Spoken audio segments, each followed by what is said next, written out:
Alright, what's going on everybody? How we doing? Welcome back to the worst Magic Arena stream. I've been wanting to play this one on stream again since I played it, but I wanted to make a change today, so I was kind of curious how Tribute to the World Tree, one of my favorites, as you can probably tell by how often it's been coming up, but how it would do in place of Phyrexian Arena, which is really the only change I made today. Obviously, Phyrexian Arena with the 2 black and its mana symbol as opposed to a 3 green makes it easier to play. Add to it the fact that, we actually have a lot of things with double black and their mana symbols, and arguably this one, I probably will cast it as a prototype more often than, not. So, yeah, we'll see how Tribute to the World Tree goes. It's going to be less consistent but more explosive. It also doesn't cost us the 1 damage when we draw the card. Okay, so, just cut down because aggro is a thing. This deck makes really nice use out of Evolved Sleeper because it becomes a Death Toucher, and like the thumbnail says, we're mixing Trample with Death Touch to force the damage through really hard there. We've got Surrak and Goreclaw here, 3 of those also to give all of our creatures trample there. It's best friends with Glissa Sunslayer because Glissa enters after Surrak and Goreclaw, acquires haste, acquires trample, and a +1/+1 counter, and that's going to be really tough to prevent Glissa's damage there. Let's see.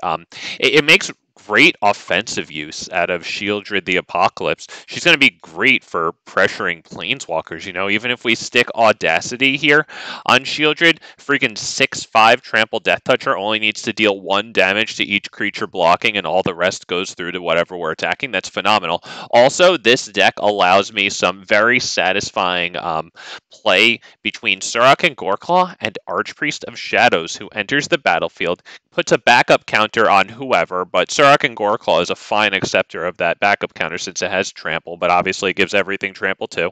Whatever. This thing gets haste and swings in for that reanimation ability. So does whatever is receiving its backup, and that's really nice. We also have Sheoldred here. It's a phenomenal thing to reanimate. This is great to reanimate. Everything's good to reanimate, So before I start playing, I just want to show a couple of other things. I'm more than happy to play you guys with today. If anybody wants to challenge me, I think you'll probably have more fun playing these decks that I'm about to show than the one that I'm going to be playing for most of the time. Not just because you'll probably win against it, but you're actually going to do your thing here. I wanted to make an Ivy deck that didn't run Rot Priest. And it's using the Ivy plus Storm Chaser Drake. So yeah, that's a lot like Ivy. All these guys here to put onto Storm Chaser Drake, and then copy onto Ivy. That's nice. But it's part of my quest to see what I can do with Tribute to the World Tree. Tribute to the World Tree is kind of cute in this deck because between Suspicious Stowaway here, being unblockable, flyer, and then the Reservoir Kraken putting in 1/1 unblockable tokens. I thought that it would be kind of cute to make those little unblockable guys kind of a little bigger with Tribute to the World Tree. This also has Vesuvin Duplimancy to make copies of things. So that's kind of why Cankerbloom is in here, because it's a pretty nice thing to just make a copy of, and then get Tribute to the World Tree card draw, and then sacrifice it to do one of those things. Or else making a copy of this is fantastic. I guess making a copy of this, whatever you need, but this is good too because it triggers you the card draw. I just wanted to do something with my Reservoir Kraken. And last, before we get started, thank you guys, whoever's here joining me, by the way. I'll also play with this one. Doesn't even have a name yet. Jesus Christ. I don't think I've played this on stream yet. It's just a kind of cute way to get a little bit of janky fun out of Galta and Maverin. We're aiming to do the big ability there, create a tapped and attacking XX green dinosaur creature token with trample, where X is the greatest power among attacking creatures or other attacking creatures. And here's something interesting. This is pretty cool because the Eternal Wanderer is in standard right now, and the Eternal Wanderer can only be attacked by 1 creature, right?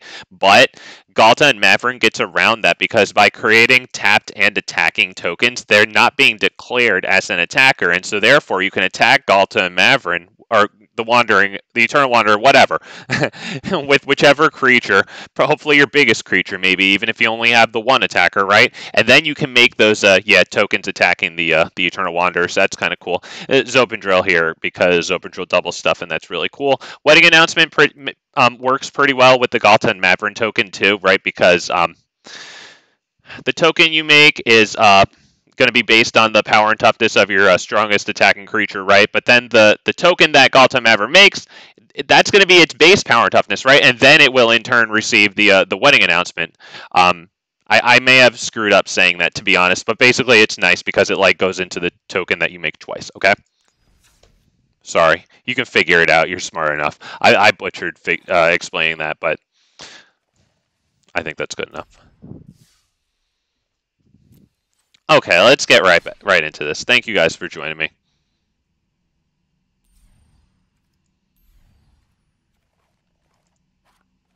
Glissa, Audacity. If I don't like Tribute to the World Tree, if I get frustrated with it, I'll switch back to Phyrexian Arena. I mean, the mana cost really does matter. It's going to be a lot easier to get Phyrexian Arena out on turn 3, as opposed to Tribute to the World Tree. I also added in a few forests for this as well today. We'll keep this one. Because this deck, we want to not only have like as much black as we can on the field for our double black things, but also Evolved Sleeper eats up a lot of black. But then triple green as soon as possible as well. I don't have too many duels, so I have the full play set of the common one with both of the basic land types that enters tapped. Does have the cosmetic style though. At least he knows. I'll give it to him. His name is Sloth Cuz. At least he knows. If you're gonna embrace it and just appreciate who you are for yourself, then go for it, buddy. Good for you. We'll just drop 2 Evolved Sleepers here.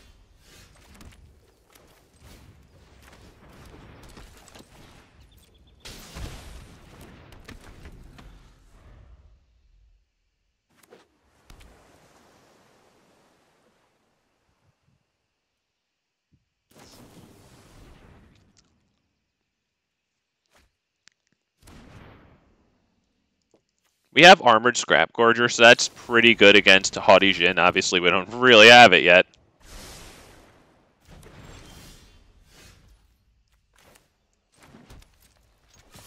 We want Glissa down. So we'd like to draw Audacity. I would assume Haughty Jin comes down here, or maybe multiple Tolarian Terrors, judging by all the instants there. Well, if they're going to get a creature down, I guess now it's going to be a Tolarian Terror with a huge discount.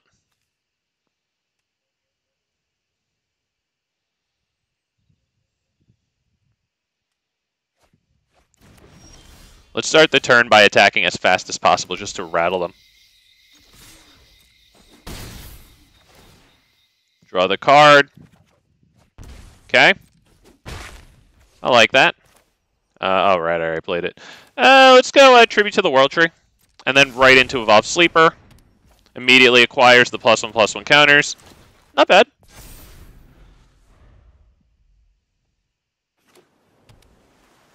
They used all their bounces, so, right? Oh, no, they used 2 bounces. All right, yeah, they're good, they're good. As long as that thing can't one-shot us, we should be looking okay. Let's go ahead and start by attacking, right? We can level this one up enough. Yep, okay. So I doubt they block here.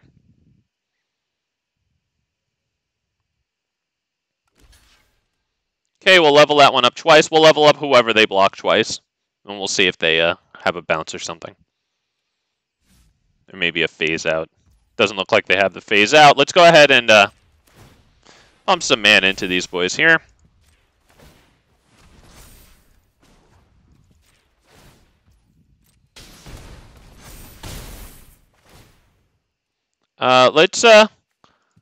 We're gonna lose life, unfortunately. Hopefully that doesn't get them the one-hit KO. They'll have to get a lot of cards in their graveyard, but it's possible with a few draw spells.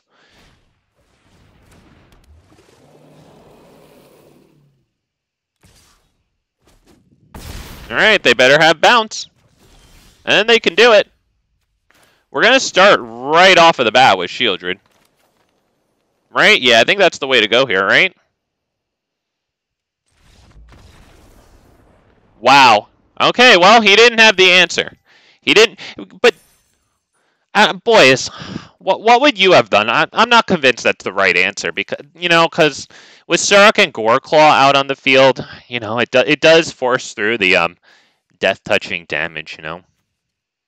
But the thing is, if they can't counter it, and it looked like... I can't tell if they have the creature counter, because Sheoldred would obviously have a better impact, right? Because they'd probably have to sacrifice Haunted if they want to block, right? I'd say that's what they have to do. And maybe they'll use, like, one bounce spell. Hopefully they didn't have two, you know? Looks like they may have only had one. I mean, he conceded right there. I wonder, was Sheoldred better? Or Surrak and Goreclaw? Johnny! Hey, what's up, Johnny? How we doing, man? Welcome to the worst Magic Arena stream. It's nice to have you. Woo. I switched out Phyrexian Arena for Tribute to the World Tree in this one, just for experimental purposes. Also because, like, this deck does have a lot of ways to deal ourself 1 damage. You know, and at least Tribute to the World Tree is, like, our only card draw that doesn't you know, cost us life, and then it gets us better value out of, like, the reanimations and stuff. I'm gonna keep this one, but this thing is gonna have to do so much lifting. But we do have 2 greens out of the 3 for tribute. Although, screw it, I'm not shy with the concede button. Mrs. MTG Hillbilly. Hey, what's up? Thank you for stopping by the worst Magic Arena stream. Nice to have you. Howdy.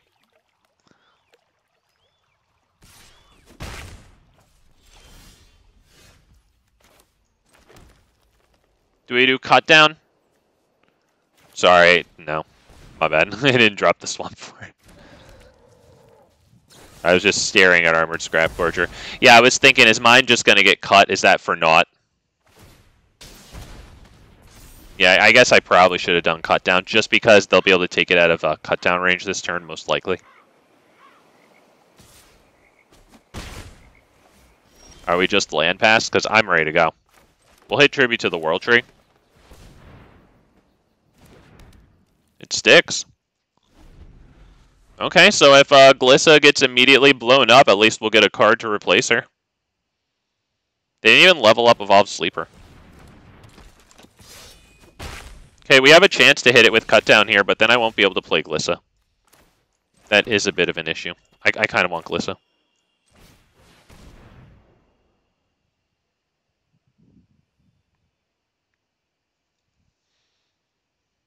Bro, you have 1 mana. Are you going to level up Evolved Sleeper again to the same level that it's already at? You could. It would progress the game faster. Alright, looks like we're getting noped. I assume this is nope and card draw from Evolved Sleeper. With only 1 mana there, we might want... I don't know. If I play my own Evolved Sleeper, I'm just going to take a lot of damage and not really do anything with it, right? I think that's better than the Tenacious Underdog, who they could blitz out of the graveyard with a 4th land. And just have their damage stream, like, kind of uninterrupted there.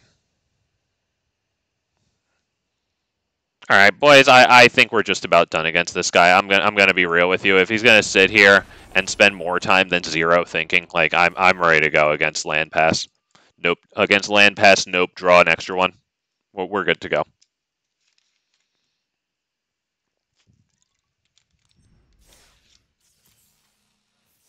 Do appreciate that he beat us down with creatures. I'll give you that, right? Could have been the proliferating poison variant. I guess I'll take miserable over more miserable. Credible? Lazarus. Okay, those are two nouns. One of them's a proper noun. No, that's an adjective. Okay, doing great. Do we take it? We have this. I guess we'll take it. The land here is going to deal us some damage. Not ideal, but we have 2 greens out of 3 for tribute. Okay, might as well drop... Should I drop that one? It'll save me 1 life here, but it'll throw up the tribute to the World Tree timing. Let's do this.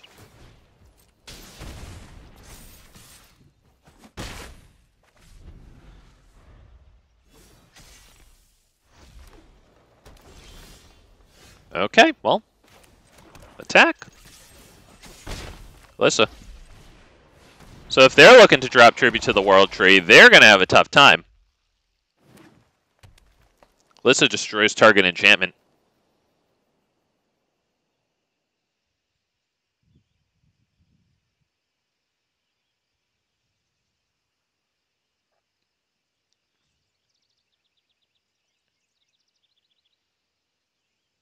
God, please let me freaking untap. Don't just drop something that can fight Glissa. Like Cankerbloom plus Tail Swipe would be great for them right now.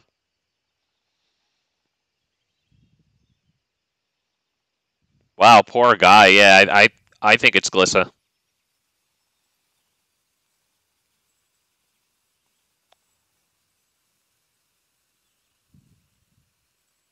Poor guy. Is this going to be the concede, or are we just, like, did we just Major League throw off as just tribute to the World Tree past turn, you know?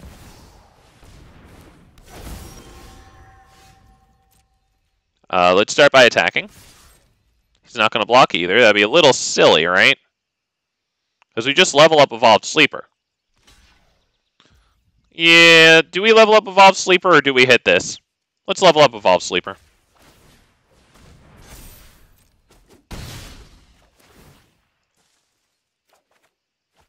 Okay. Well, we get closer to the mana.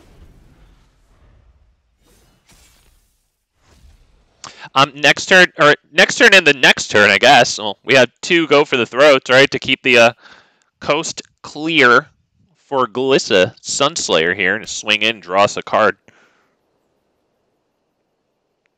We'd like that mana so we can get the Armored Scrapgorger down. Yep, it backs up on itself.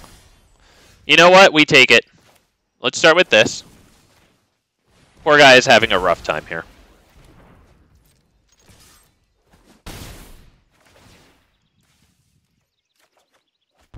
Do I drop Boseiju? Nah.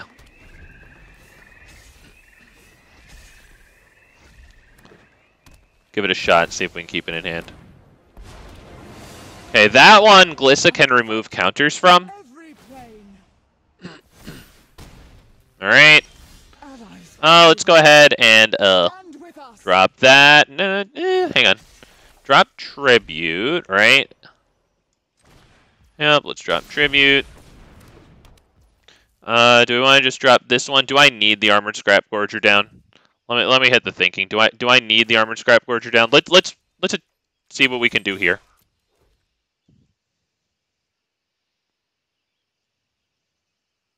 Because getting the Armored Scrapgorger down, it's going to put on a nice blocker onto the field, you know. Do we want to get rid of this thing? We won't get rid of it, sorry. We'll bring it down to 2, so if they -2 it, then they get rid of it. But they can still -2 it, you know. Let's just do this. Alright, well, I like that land. Let's drop the Armored Scrapgorger, get a nice blocker there, 2/5. Blocks the 3/3 land they'll make.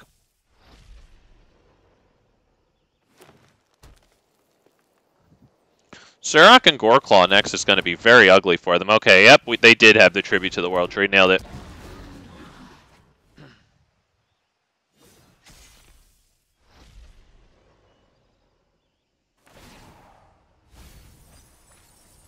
Search past the walls of this realm. Wow. Alright, I mean, we can drop that. I'd rather get it down after Surrak and Goreclaw. So why don't we start by attacking? Do we drop Surrak and Goreclaw, get the trampling damage in? I don't want them to have this flipped over next turn. I think I have to kill it, which limits the options a little bit. I don't think they're going to block Glissa with that, let's go ahead and attack, right? Both of these at them, right?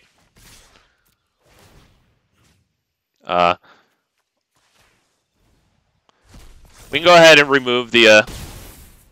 Do we remove the counters? Now let's destroy the enchantment.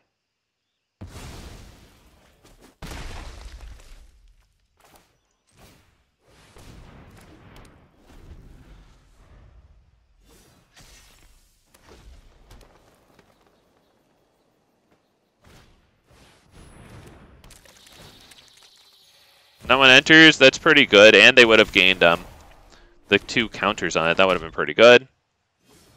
So we would have had a bunch of bigger creatures. Alright, I think we're pretty much done there. Oh, maybe we're not. Well, do we start with this one? Let's start by attacking and see what they do, right? Because Surrak and Goreclaw is not going to lock it up here, I don't think, right? So let's, hang on. Is Surrak and Goreclaw into that good enough? I don't think so, because they can still block this and this, even though it'll be nice and hasty. So let's start by attacking. You, there, and do you attack with you? Nah. I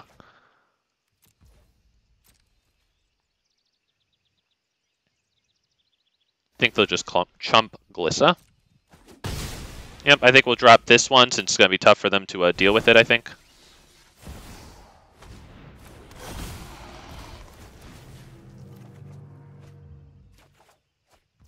Alright, I think we're good.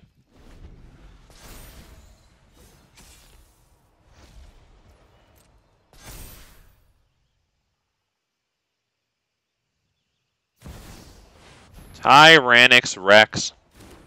Well, that's a pain in the keister, but we'll just double block it. They don't have any more lands to animate with Ren. That's definitely good, though.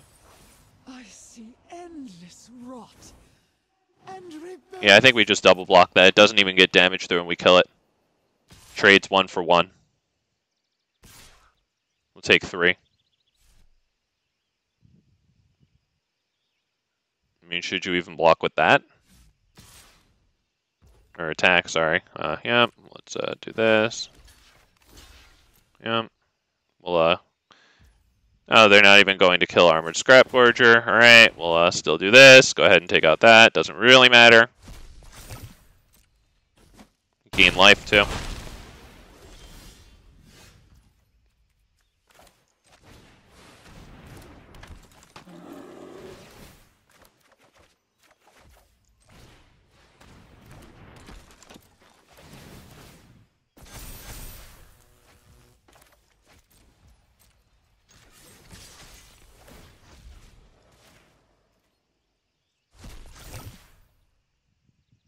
Y'all got trample.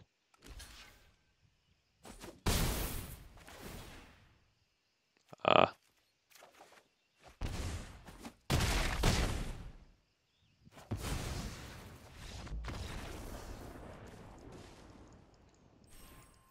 don't know, I'm kind of liking that Tribute doesn't lose us life. I'll give it that. I don't know, it's going to be less consistent, you know. In a top decking situation, it's not going to be as helpful. We have a good amount of card draw to try to keep out of a top decking situation as much as possible. Obviously, those evolved sleepers are... Jesus, dude. I mean, they're not my favorite for nothing.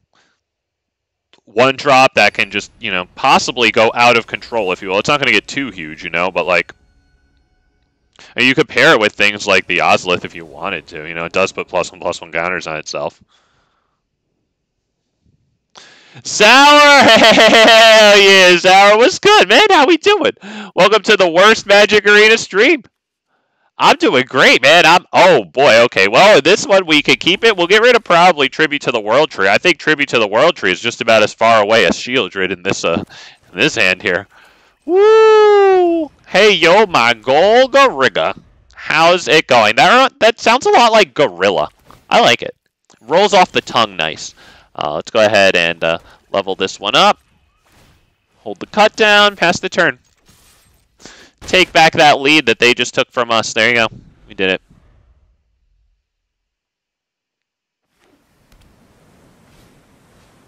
Okay, I don't think that really necessitates either of these. Next turn, we level it up to the middle ability, have Takenuma there for the cut down. Wow, still not a source of green.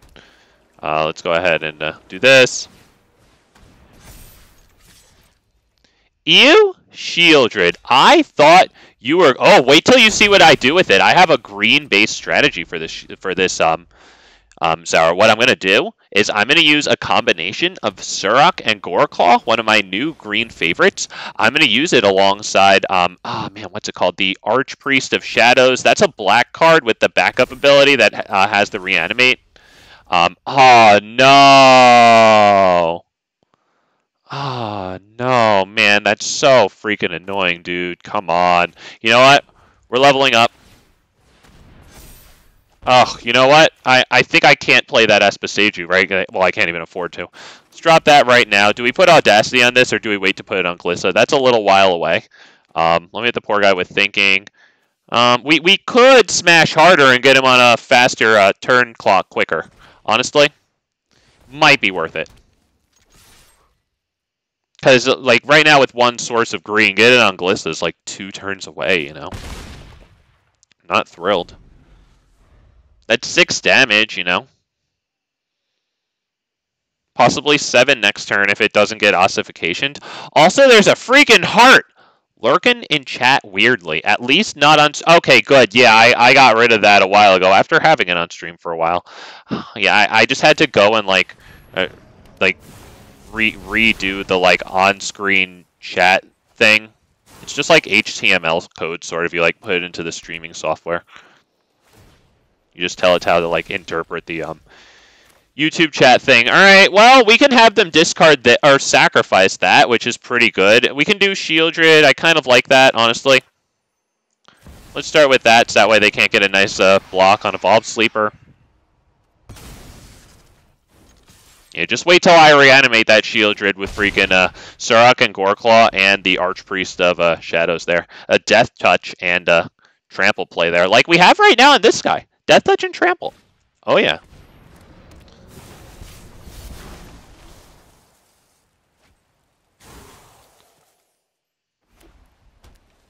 Okay, boys. We pretty much have this one. Let's see. Let's see if we can do this, boys. Right there. Right there.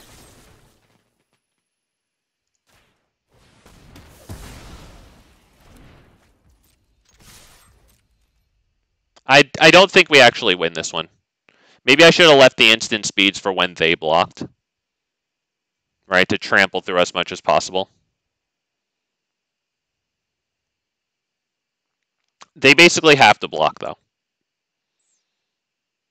I think they have to double block.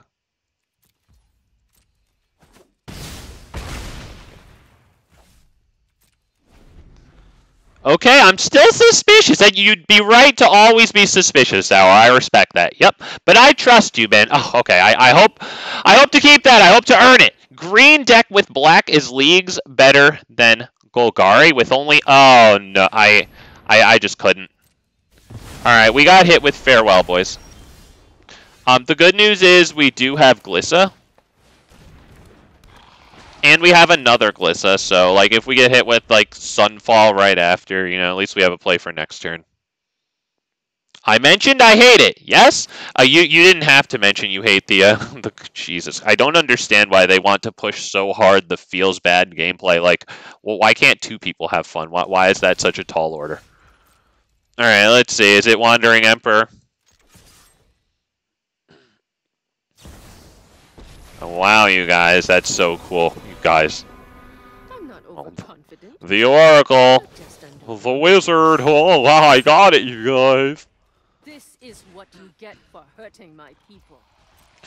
Alright, so if we can get Trample on that with either Surrak and Goreclaw or Audacity, we'll be happy campers. Unfortunately, control might stabilize against us here. They can make a token with that and then give it the +1/+1, which really sucks. I'll handle this one. Yeah, 2 backup Glissas, and it looks like we needed them, and I can't really even play this one now, right? If I drop that one, then they're just going to Eternal Wanderer it next turn. So I don't even think I can do that, really, right? I don't think, yeah, I don't think I can do that. I think that's past turn. I honestly think we're probably just about done. Unfortunately, with the way the Eternal Wanderer is blinking it in like that, right? This one wasn't going to be able to attack, and then Legend rolled on end step. That's honestly, it's looking that they might have this locked up. Unfortunately, it sucks to see them at 3 life, us at 19, and concede the game. But that's really pretty much what's happening, especially while they're storing like loads of well, now almost 2 -4s on this thing, right? I assume next turn they could have 8 if they really wanted to, so I think we're pretty much done here. Fuck you. It was pretty well. Okay, yeah, you know what?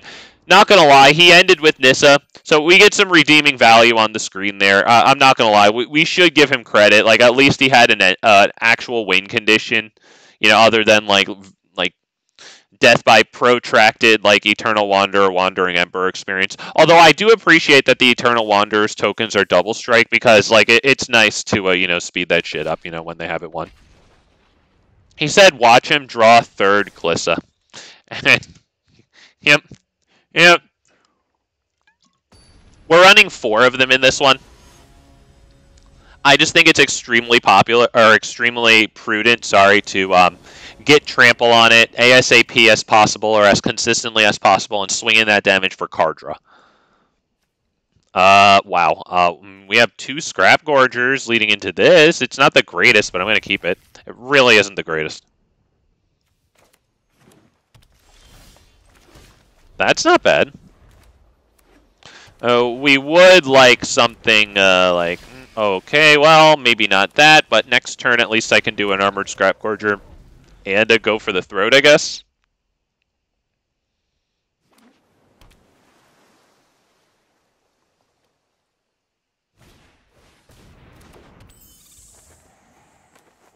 Okay. Probably have Slip out the back for Ivy. We're dropping Sheoldred onto the field. That's a great top deck. They don't bounce her. They draw the card. They don't have the bounce.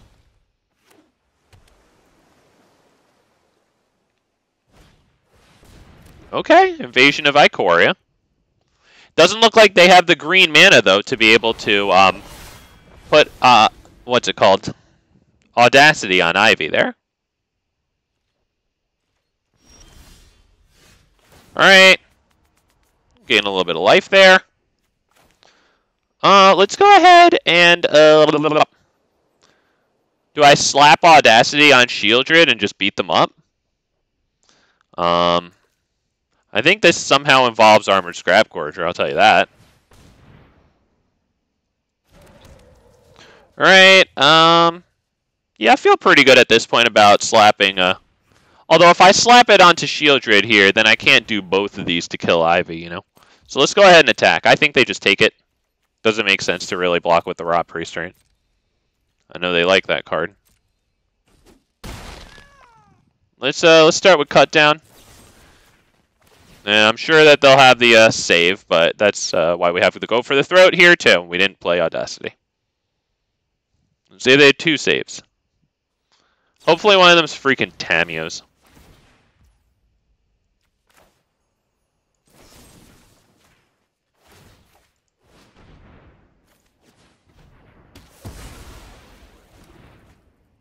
Okay, so that takes away their nice flyer to get at this. We have a blocker here. It's not bad. Ikoria's at 6 now. If they want to attack it with Venerated Archpriest, that saves us a poison counter. Hello, Billy. What's up, man? How we doing? Welcome to the worst Magic Arena stream, man.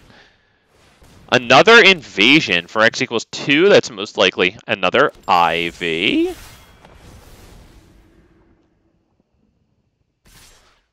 Okay, we'll block this.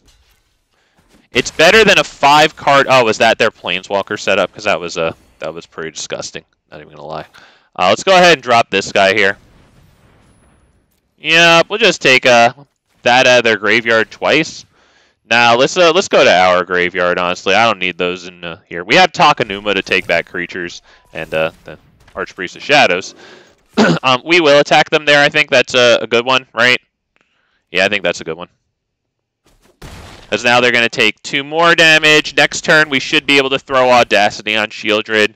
And then as a 6/5 Deathtouch Trampler, you know, we're going to get a lot of damage in on them. If they don't block it with one of those huge dinosaurs, assuming they were even going to do that. Let's see, they had... they'd have to deal with Surrak and Goreclaw, and they have 2 cards in hand, and they didn't bounce Sheoldred. I don't think they'd have the bounce, so I think they wouldn't be able to flip over the invasions there, right? And unless they wanted to do slip out the back on Surrak and Goreclaw, I guess then they could flip this one. But either way, it just enters back. You know, we Audacity, boom. Woo! Woo! All right. I like that guy though. I mean, he's running Ivy Rot Priest, but he told me good game. He blew me a kiss. I'll take it.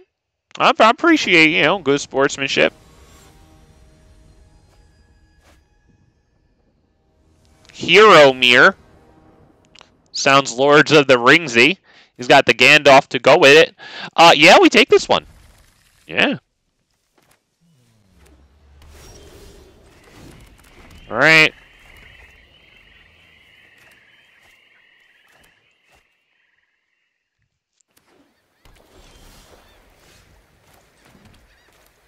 By the way, we take note, Esper, we're not sitting there for stupid counters, so hurry. Not sitting there so you can strip my creatures of everything and then just turn them into a 1 so you can trade 1 for 1. Sorry, not about it. Let's go ahead and drop Glissa, I think. That's it.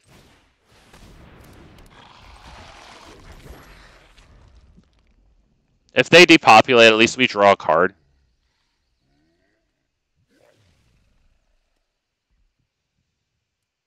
Are they going to do this?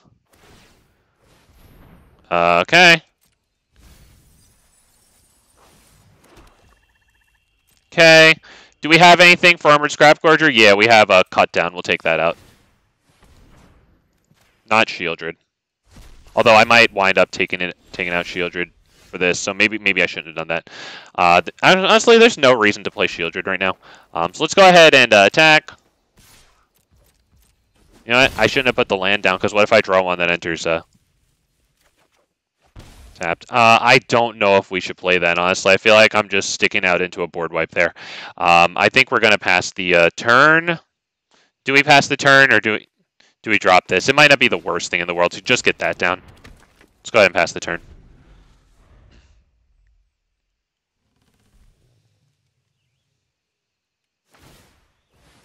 Okay, that gives more food to Armored Scrapgorger. We'll make sure to take out the other land that went in there. Yeah. I really smell the farewell. Okay. We done. Let's do this real fast. Then this. We'll take out the forest. They can't have it. If they whiff next time, it's not bad. Okay. We might just want to load up on this guy, honestly.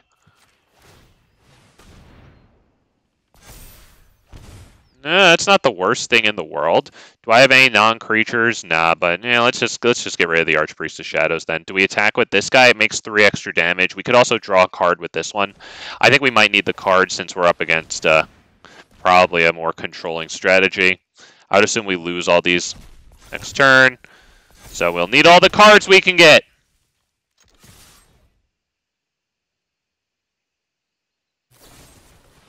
Okay, that's fine because we get a card out of Glissa.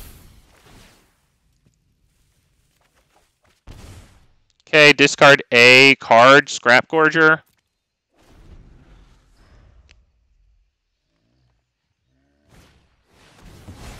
Alright, we get Sunfall, but we have some nice stuff here.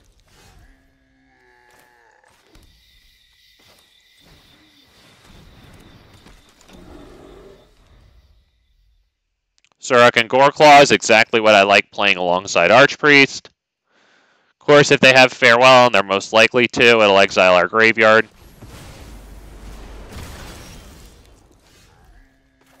Alright, I'm about done playing stupid counters. I mean, it's not stupid counters, it's, sorry, mindless trades. It just turns all my creatures into ones, you know, so that they can trade X for 1.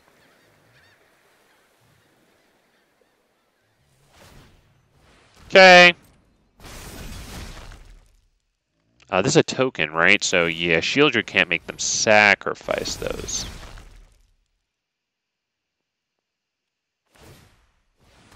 Okay, yep.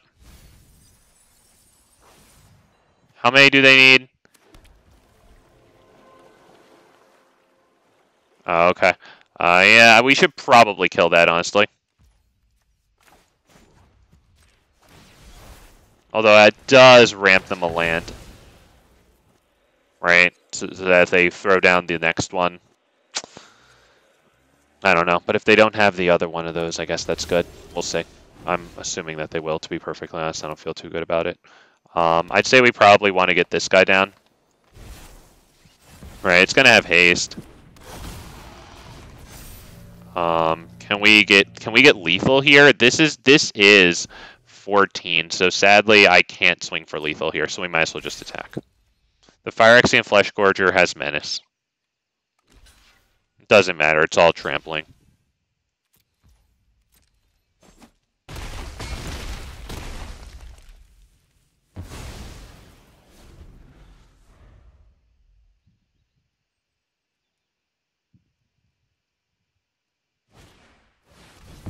Yep, there's the farewell. Well, we have Sheoldred into clearing the way for her menace attack to go through.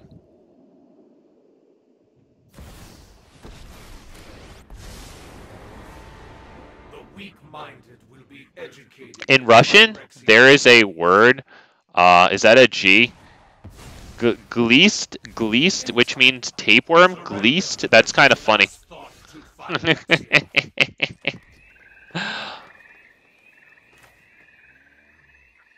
Why don't I just kill that thing with Glissa? Oh, sadly, yeah, that's an artifact. Glissa only destroys target enchantment. Oh, right, because my stuff is exiled. Where are you, Glissa? There you are. Yeah, middle ability, destroy target enchantment. Yes, very sadly. It would be beautiful to just effortlessly. All right, boys. I think we're done against the. I think we're done against the mightiest mage here. He showed us. He showed us how big of a twat he is. I think we're ready to go. I guess we're good. I honestly have to assume he's probably running 4 farewells and 4 sunfalls, at least 3 of each. So why don't we just spare ourselves, honestly?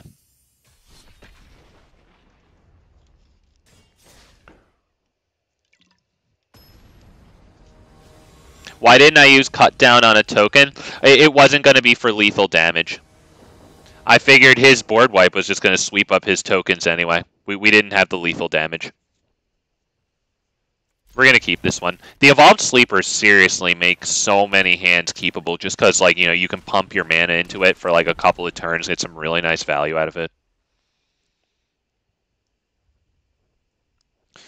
I thought it's artifacts. I think artifacts 2 might be too good. That's incredible.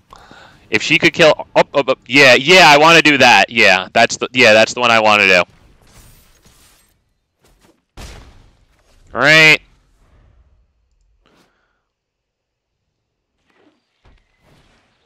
I would definitely run Cankerbloom in the sideboard here, though, especially because, you know, now that we're running Tribute to the World Tree for today's change on this thing,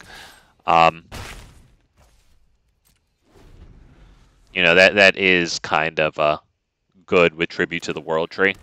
I would say maybe 4 Cankerblooms. Oh, beautiful. All right, so we can, do we attack and threaten? Yeah, let's attack and threaten. I don't see them blocking. Seems kind of ridiculous. This draws them cards. We'll do this, and then we have the Audacity now. That's why I kept it, so that hopefully we could drop it on Glissa on the turn that she's ready to attack. We got fortunate enough drawing the untapped land there, so we're really happy with that one.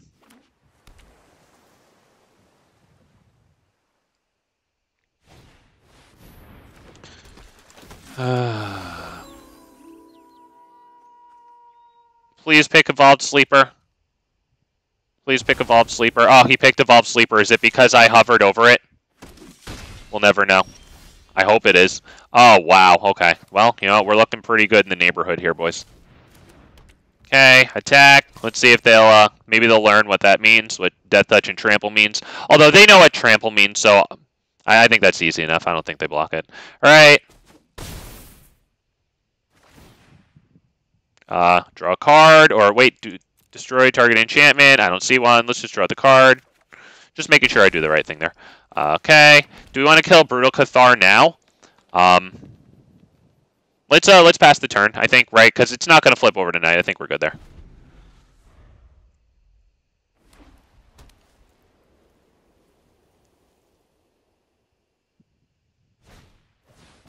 Borrowed time. Okay, you're really annoying. Ugh, I hate you.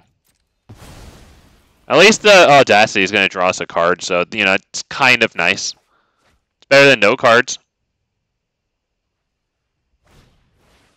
Valiant Veteran, Jesus.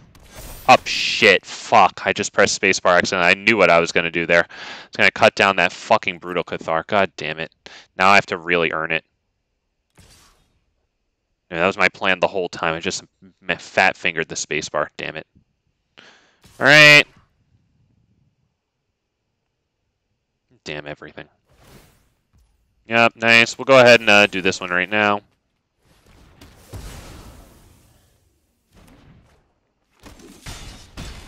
I mean, not getting this back isn't the worst thing in the world, but, you know, I would rather have it, of course.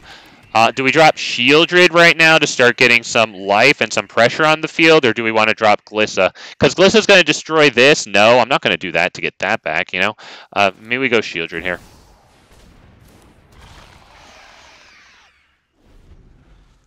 Yeah, I just fat-fingered the space-bars. Yeah, that...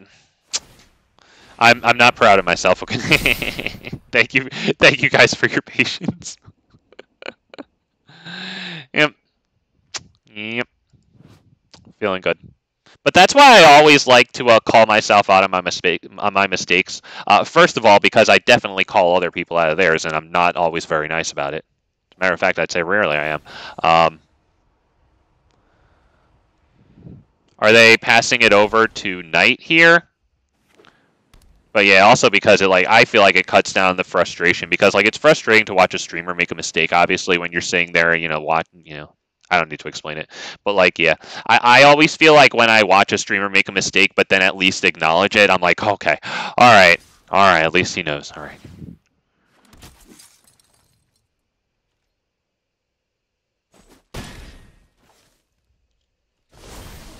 Okay, they get it tonight with that thing. So do we want Sheoldred? Then they'll have to sacrifice something real good, right? I think we'll do that. Right, I think we can do that. Do we attack first, though? I don't have anything to reanimate. Do I attack first? Do I drop Sheoldred? Do I drop Glissa? I don't know if Glissa's the best here. I think Sheoldred might be the play here, honestly. Do I drop her now, though? I don't think they're blocking with the what's it called, the Brutal Cathar.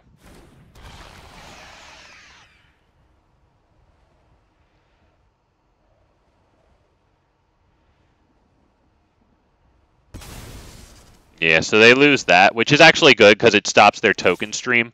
We're going to go ahead and... Do we attack with that one?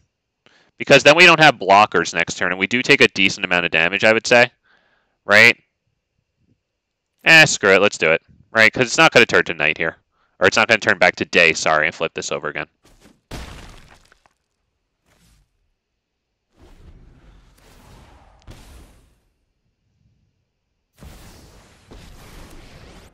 Is that going to win it for them? Follow my light.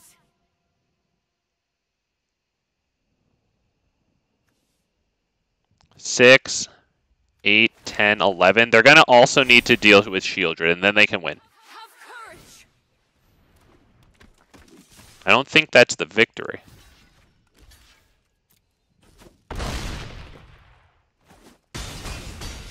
think we got this one, boys. They'll have to get rid of Sheoldred here. And I think they picked the wrong one. I think they big fat MTG'd it, boys. I think they royally big fat MTG'd it. Wow, he just big fat MTG'd it, boys. That's horrible. Oh, no. Poor guy. Oh, man. Wow. Hillbilly knows. He makes misplays all the time. It's... well, you know what?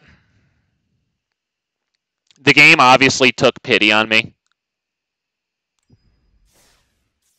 I mean, we had that anyway, but, like, the poor guy, he made a terrible misplay there, getting rid of that Sheoldred as opposed to the one that was actually going to deal him the fatal life loss. Poor guy. I don't know if that means that he was resigned, though, to it. Maybe he was just resigned to it, I guess. I guess it didn't matter, right? Because the other one has Menace. He only had one blocker, right? Yeah, he only had one blocker.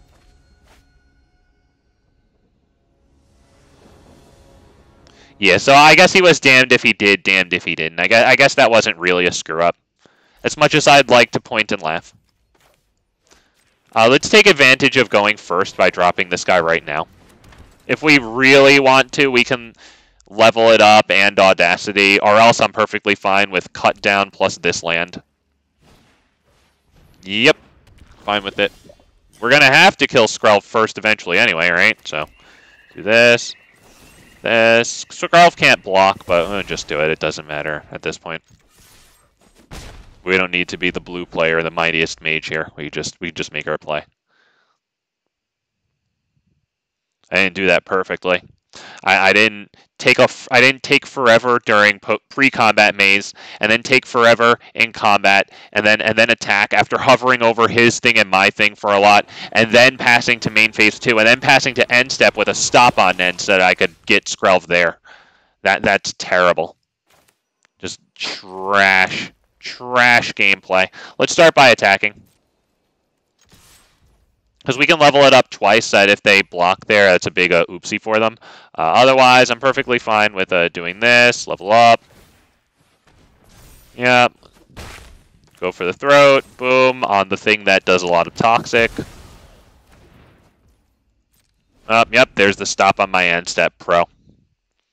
If you don't have a stop on your end step, on everybody's end step, every single time, you're not even playing Magic.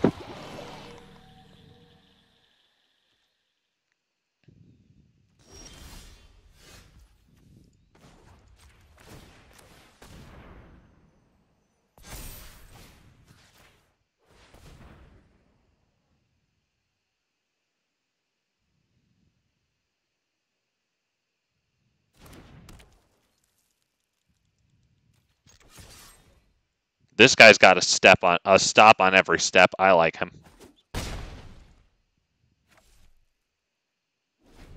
All right, no, what's it called? Fateful Absence. There you go. MTG Hillbilly said he should have taken the Apocalypse. If he had enough to block the normally named Sheoldred, then yes. I think the pressure of the moment just got to the poor guy.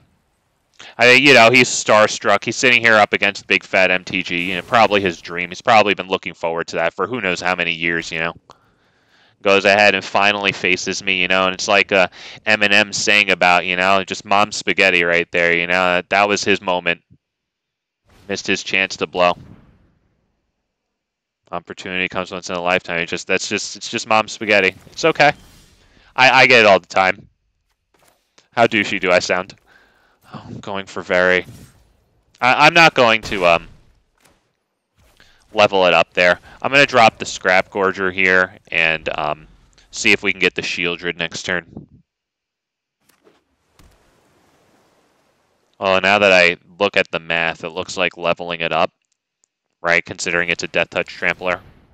Okay, it doesn't untap during its controller's untap steps. You know what? It keeps its abilities, at least. So we can use it as a slightly desperate source of cards. It's better than not that at all. Okay, we have the block on the Archpriest. We'll drop Sheoldred, and I'm curious who they're going to sacrifice. I would guess Skrell, but I'm not too confident.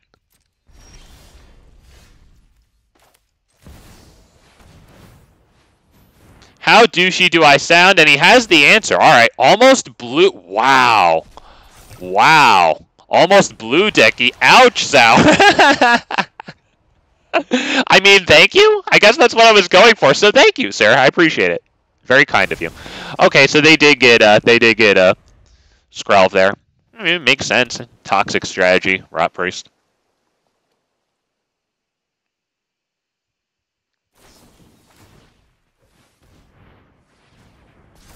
What was that?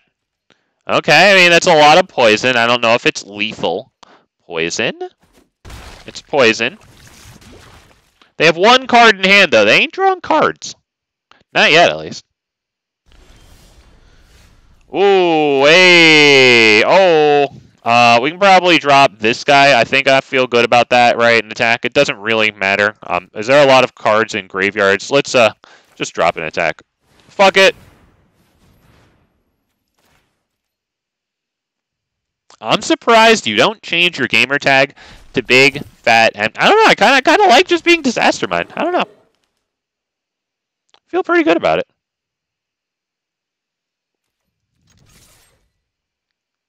That doesn't really affect the damage here. We're still swinging in for 4.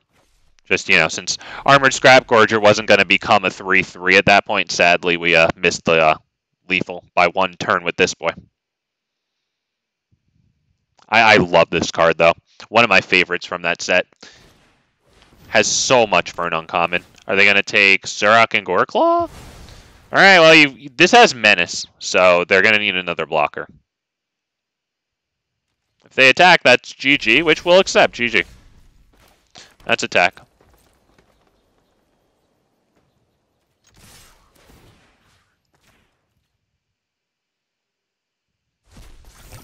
All right. They better have something really interesting here to deal with Sheoldred and then block Armored Scrapgorger, and then they better have a great top deck. Yeah, it has Menace. Sorry, buddy.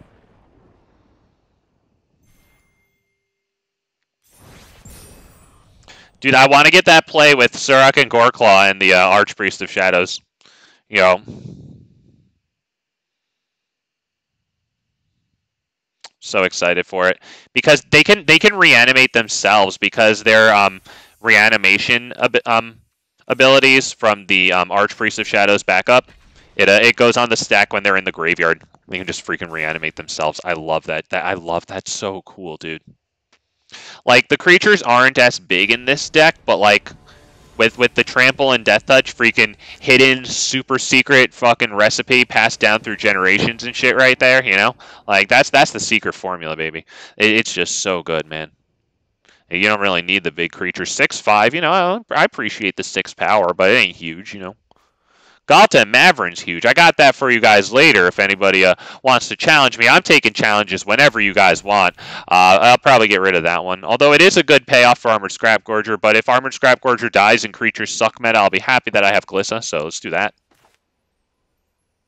I got a Galta and Maverin jank deck. It has, let's see, Mondrak to try to get double big tokens out of Galta and Maverin. It's got Zopendrill. Right? So that when we make the big token, it's based on a double power creature.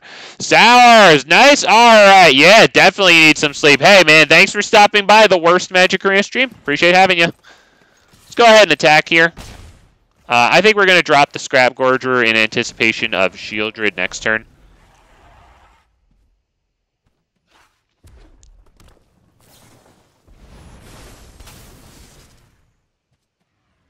Well...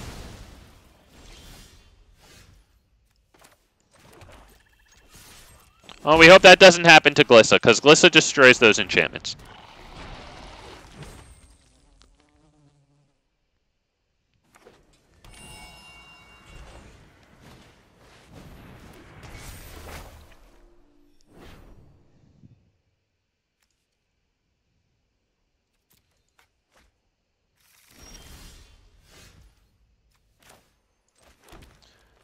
Do we want to drop Audacity? That prevents us from dropping Sheoldred. I think we can probably start by attacking with both. Yeah, do we want to get rid of this thing or this one? Do we really need that Armored Scrapgorger?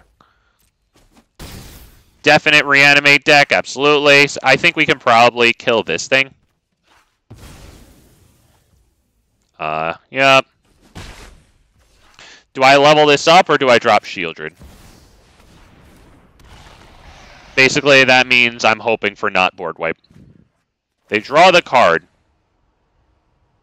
It looks like it gave them a moment there. Maybe they have the targeted removal, but they opted for board wipe. They could have 5 mana here. Still depopulate, right? Is this a white? Yup, white. Okay, I guess we made the right move there. I think the next enchantment to destroy was probably going to be this one.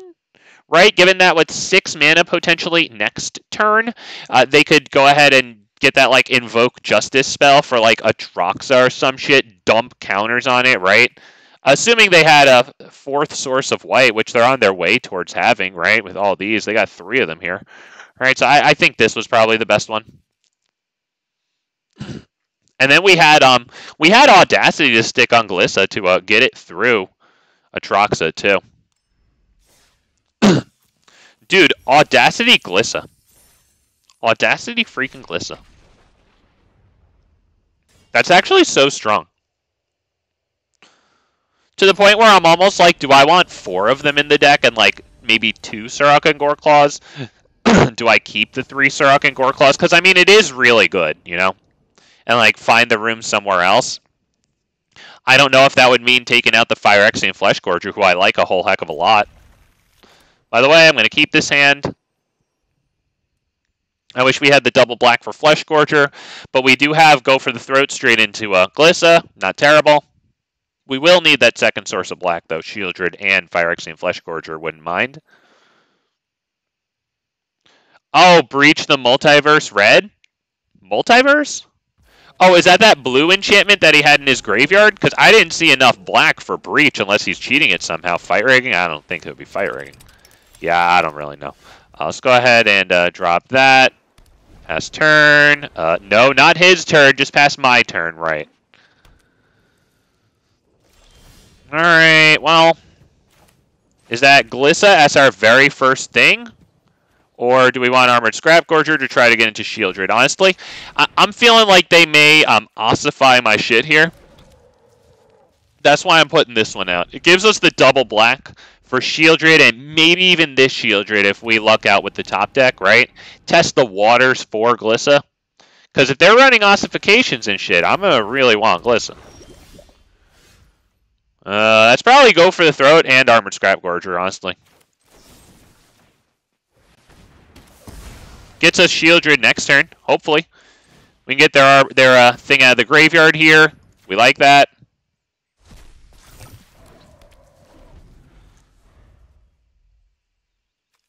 I love that blue enchantment because you can get 1 free spell each.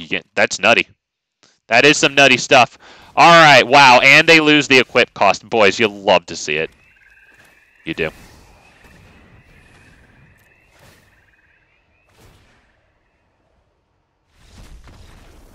Wow. Yeah, he was having a terrible game there. He just seemed to clunk like freaking hell there. I mean, he did get the Bloated Contaminator, though.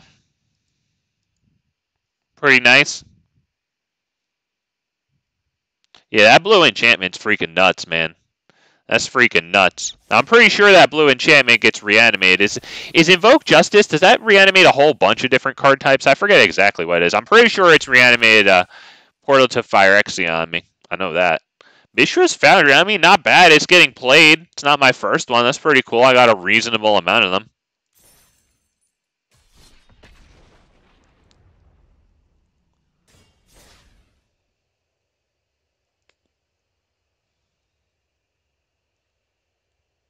Woof. Boy, I can't wait to go Surrak and Goreclaw, Archpriest of Shadows, reanimate into freaking Sheoldred.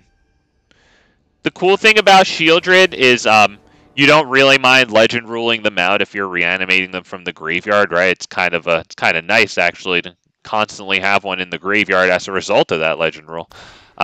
That is an unkeepable... Fine, dude. Fine. You win. You win. Fine. Get rid of a forest. Yes, please. Thank you, forest. Dude said hello. We'll say hi in 1 second. What's happening, Kesey? Green! Hey! I like this guy. Let's go ahead and probably... let's attack and drop another Evolved Sleeper, honestly.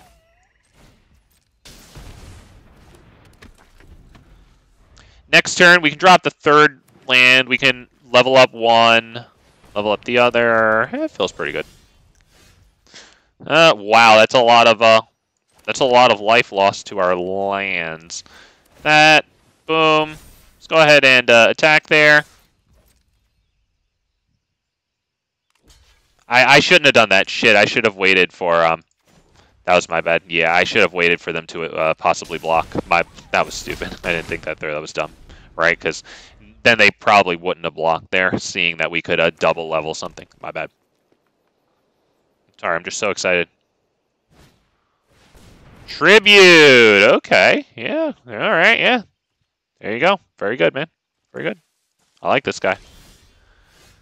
You know what? I have a tribute of my own. I wouldn't mind getting that down before Sheoldred, who will immediately draw us a card and then gain us a life. So why don't we attack? I think we attack with both, right? Because we can threaten killing the Scrapgorger. Although, I don't even want to kill it. Yeah, so let's just get the damage in. Let's go with tribute. And then we'll immediately drop Evolved Sleeper.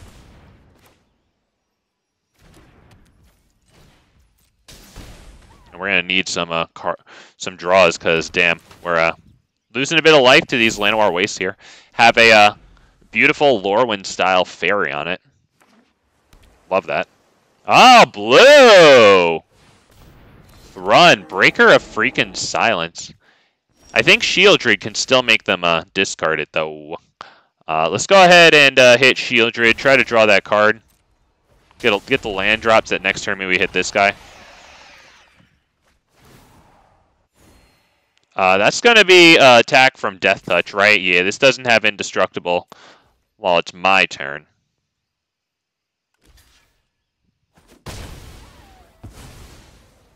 Alright, they probably have another one. They're drawing cards with Tribute, so if they have more in their hand, that's honestly a good play. They hit the effing Boseiju. Yeah, we're going to go and grab a black so that I can play this double black card in my hand without taking freaking damage. Thank you. You know what? Let's drop that one. That's incredible. Yep, right. With basic land types, not a basic land. Hell yeah. I hate pain lands. I'm not the biggest fan of taking the constant damage, especially when I have Glissa here dealing me damage. You know, the Evolved Sleeper does it too. And hell, before I put in Tribute to the World Tree for today, Phyrexian Arena does the same thing. However, I only have like one of that rare that like enters tapped when you control 2 or more other lands, or untapped, sorry, when you control 2 or more other lands. He's taken from his own graveyard. Oh, he probably doesn't want me reanimating his Thrun. I don't think I'm going to do that, but that was still pretty cool. You got a great flyer here.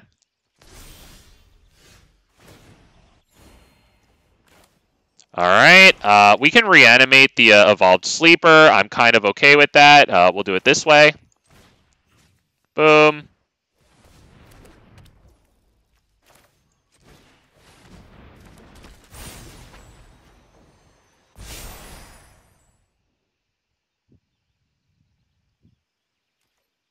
Choose attackers. That's going to be this, this, and this, right? Because then we'll deal them 8 damage, right? And then they'll draw the last card and lose.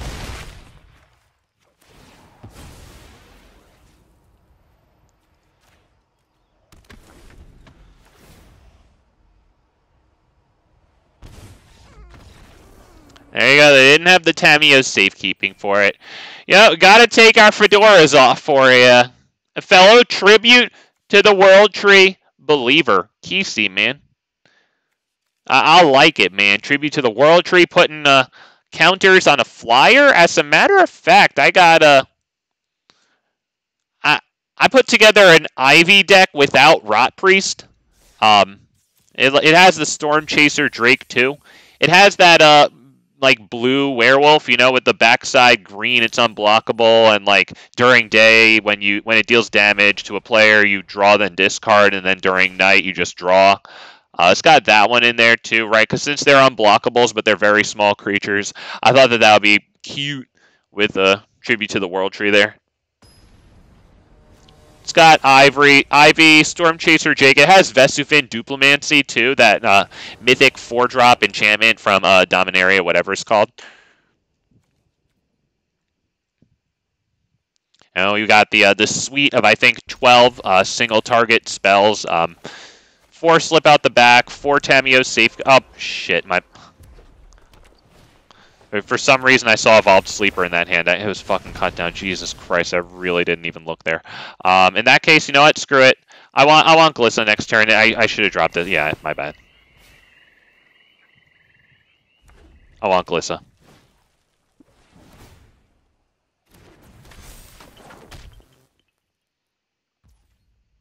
Okay. We're gonna go for the cut down. Let's see if they have a burn. It looks like they have a spell in response. They'll probably use it, right? Probably a damage spell. Play with fire straight to the face, I'd assume.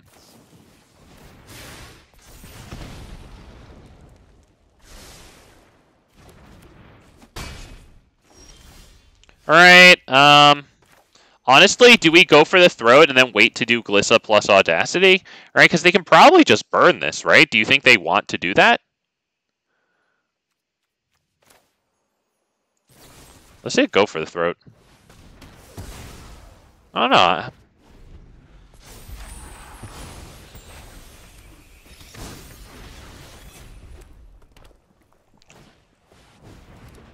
Okay. Alright. Well, now Glissa's gonna get killed by Play with Fire. That really sucks. But at least we'll get a card for it here. When Audacity's put into the graveyard, we draw a card. Not terrible. This only exiles the creatures. Looks like they're checking that out too. I'm sure Glissa dies to Play with Fire here. Very sad.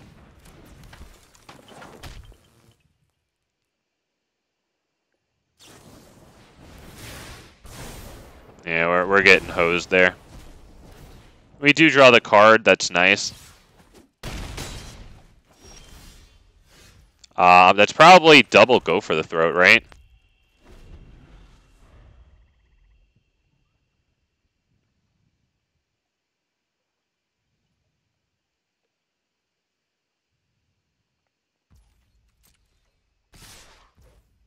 Well, that's lethal, so...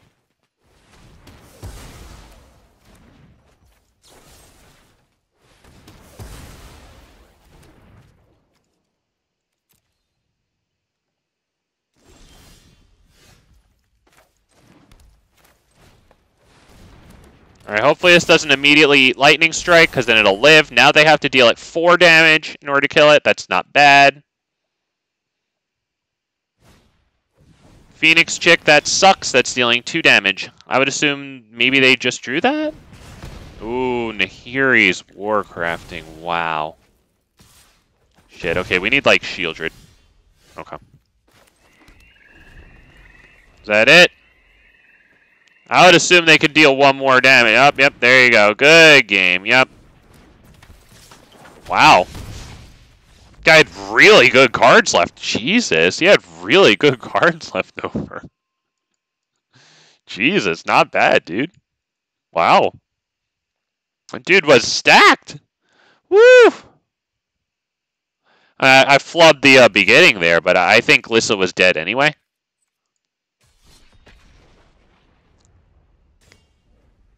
I really saw Evolved Sleeper in that opening hand. I must need to take my medication. Good God. The voices are going to come back. Start telling me to put counters in my deck. Oh, I need to take my medicine so I don't do that. Just run Vroska and a whole bunch of kill spells. That's what they tell me. Can't be doing that. Yeah, sure. We probably drop the forest here.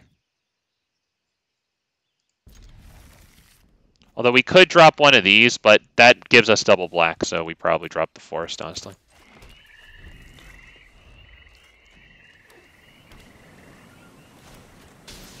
Hopeful Initiate. I don't think we need to go for the Throat that.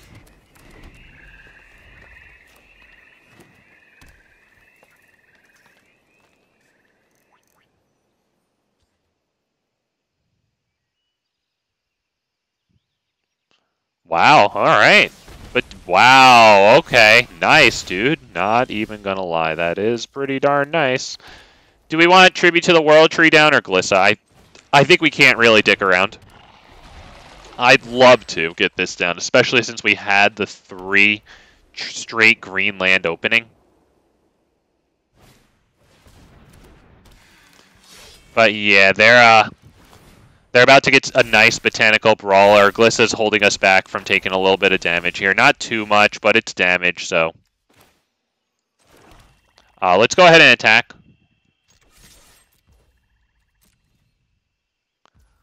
We can remove the counters from Botanical Brawler here. That'll kill it. That's actually huge. Like, that's actually huge. Let's go ahead and drop this one, I think.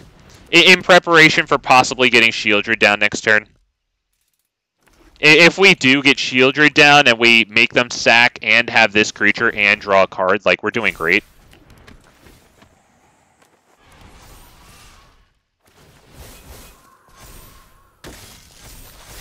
Okay, this can't attack or block until they leave, or until Extraction Specialist leaves the field, I believe.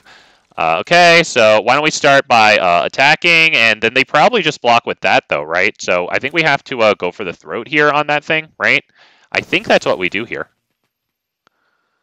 Right?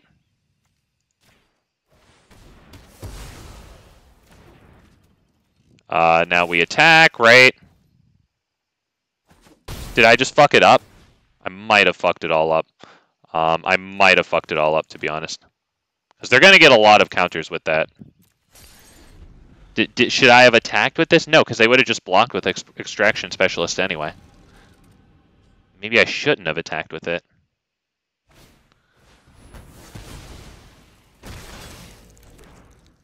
Oh, Jesus. Well, I think they won this one. I think I might have flubbed it, although I wonder if we would have won anyway. Oh, yeah, now with this shit. Alright, so I needed to kill Botanical Brawler there is what I needed to do. Probably, honestly, kill Botanical Brawler and not attack. I think my greed got the best of me there. I think that was a pretty immaturely played, if you will. I think that's honestly the correct adjective. I think it was kind of like a jumpy kid there. Just trying to do a play that maybe would have felt better and felt cooler, but not actually have been as good. Yeah.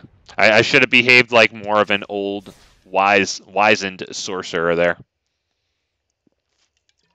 We would have had a chance. I mean, we were the ones with Tribute to the World Tree down, you know? Like, he didn't have the card draw, really. Although, I guess he did. I guess he had those one-drops, whatever they're called.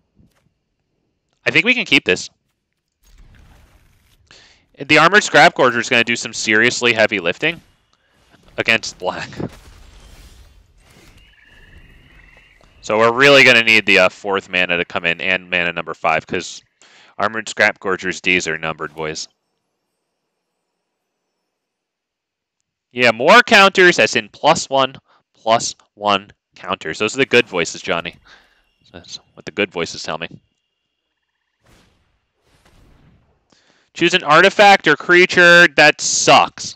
The Armored Scrapgorger is the only answer there. He's going to take a look around, but yeah, Armored Scrapgorger is the only answer. Bro. You okay, good. I was going to say, like, come on, buddy. All right, yep. Has turn. That's actually good. Honestly, it probably just dies. Oh, Jesus. Well, that's so good that we're going to lose it. Yep. We'll take it. It's land number 4 for eventually Sheoldred. Honestly, I'll take it. Better than more 5-drops. I was thinking I'll just top deck a bunch of Surrak and Goreclaws, call it a day. We still have something that we can do about that with Sheoldred here. We'll start with this one. Wow, they actually draw the card. If they can't kill Sheoldred, that's not bad. It's not bad. We got two of these guys. They know it, so they'll probably want to populate their field with more stuff. They obviously sacrificed this first, so... see how this goes. Will we be discard again? I don't want to discard my Sheoldreds. Alright, that's another creature. That's a big flyer. That's a pretty cool card, though. Do I have one? I would imagine they take one of the big Sheoldreds. It doesn't make sense to take the other Sheoldred 4. Probably no attacks. Wow, I can't believe they did. Alright, well, that has Menace. Okay, yeah, then we can't really do that, right? Because we just lose Sheoldred, and then we lose all of our lands. Okay, I think that's probably about it. Can't really see what else to do here. They just sacrificed the 3/4. I believe that's lethal, so we'll just say good game while they're still thinking. There you go. I'm surprised that wasn't quicker. That was pretty much our intended play since turn 1 when they saw our hand. I'm surprised they weren't ready with that. Wow. Very quick. Hey, man. At least he isn't running green for the Bushwhack, you know. Does the Phyrexian... how many fight spells does Phyrexian Obliterator run with it? Is it just like 4 Bushwhacks, or do they also run like tail swipes, you know? Because with tail swipe, it can also take an additional damage, you know, that's pretty good. We can probably take this hand.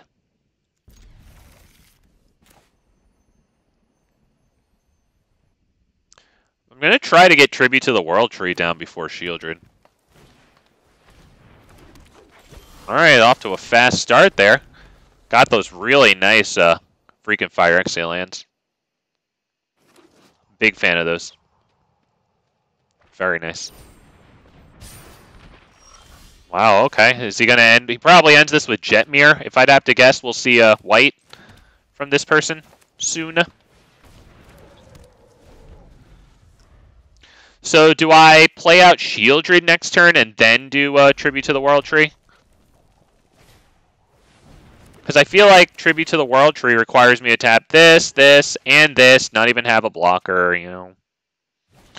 They have this down, you know, we just saw that, so Sheoldred can pressure them if they have another one of these. Oh, this draws them a card too. Okay, so we'll drop Sheoldred. I'm feeling good about it. Nice payoff for Armored Scrapgorger there.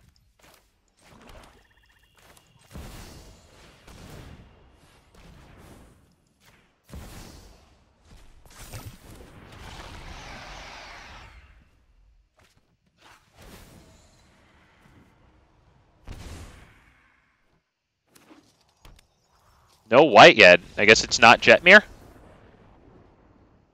Wow.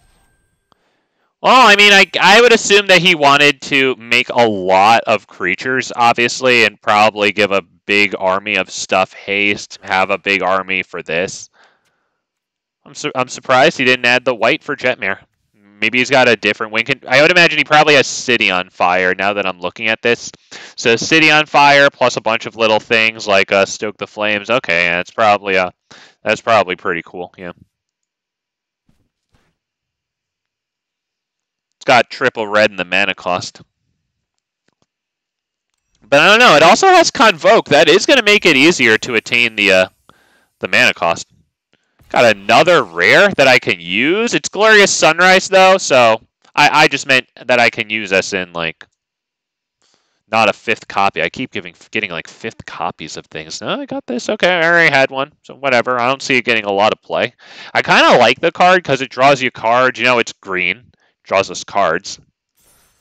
But it's just, I don't know. I don't know if it's very good. Maybe if you have, like, multiple of them on the field, but still, like, it costs 5. Probably better if you already have a small army on the field and then you drop it and then give them all like +1/+1 and trample, you know? I don't know. No, if we had triple black for this, or double black, sorry, then maybe this one could go well. We have 2 draws to get the black for this. I don't know. Fine, we keep it. We get rid of Surrak and Goreclaw. Hand plays itself. Swamp first. We'll take advantage of going first to get the creature down. I think next turn Haunted Mines, and if we need to cut down, we'll do that. Otherwise, we level.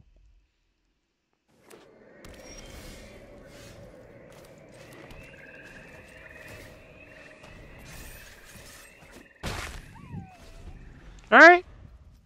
Feel okay about that. The joys of Esper, boys. The joys of Esper. We're going to go ahead and level this up right now. Oh, let's start by attacking. And we'll level it up then. I think we might have to go blue player on this guy. Yeah, because if Evolved Sleeper eats it here, I guess we drop Glissa. Let's see if they want to take the damage. They, Wow. Wow. Okay.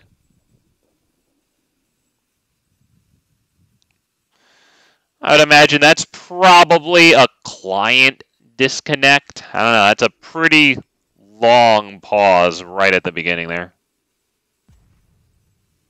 Freaking client, man.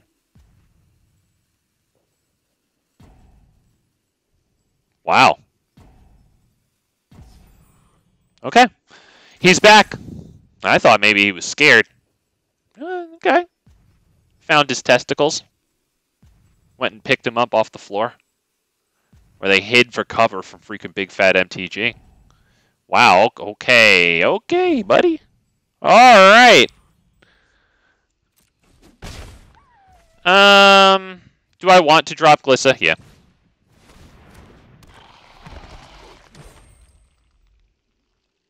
Because if they remove maybe only one thing, we have the other, whatever it may be. As opposed to, you know, not being able to get an attack next turn, I guess we have a better shot of that. Okay.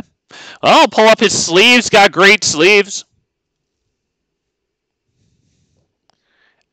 Anime waifu Narset. Love to see it. Hair looking pretty good. Kind of considering it's getting blown around by the wind, I think it's staying together pretty all right.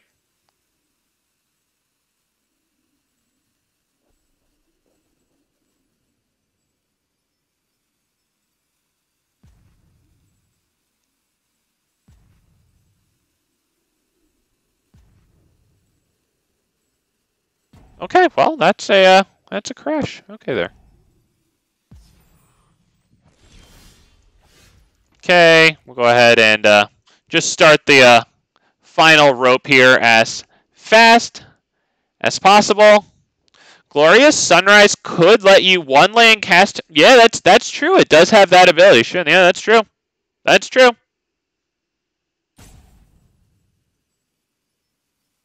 Okay, boys. While we sit there and wait for this guy, I'm going to be right back.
Alright.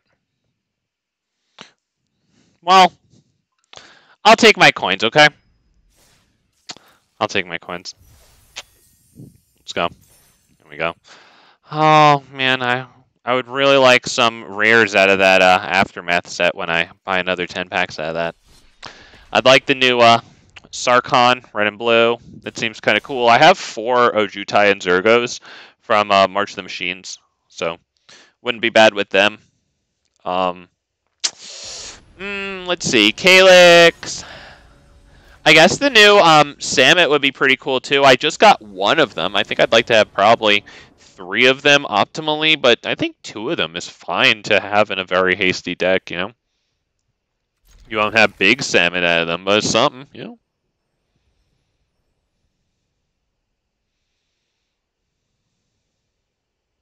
Going first a lot today.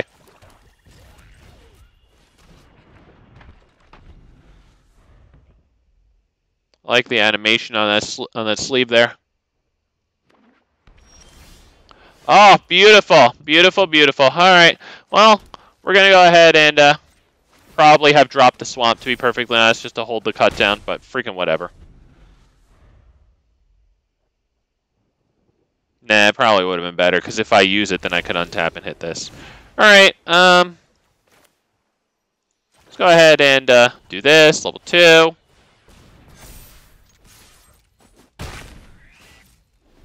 Alright, now we can start using it for cards, and up against counters here. Nope. Mills 3, then discards a card? Do we just get rid of Fleshgorger?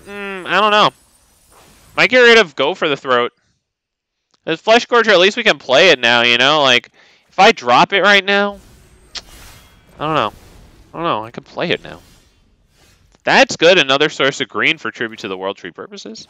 Although I do kind of think that instead of putting another thing into a board wipe, I'll draw cards. Fucking God. I'll get better at that at one of these days. I mean, this does hold open cut down, but like, are we really going to need cut down?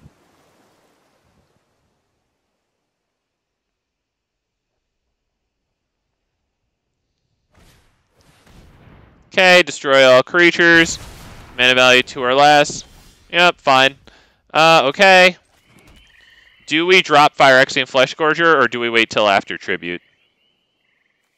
It's not the worst thing in the world, you know, to drop it.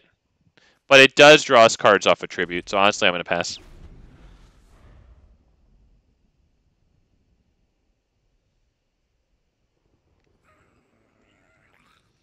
In a perfect world, we get an untapped land next turn. Any untapped land will give us Tribute into this.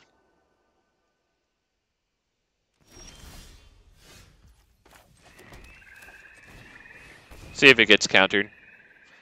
I don't think we played a non-creature spell for them yet, so...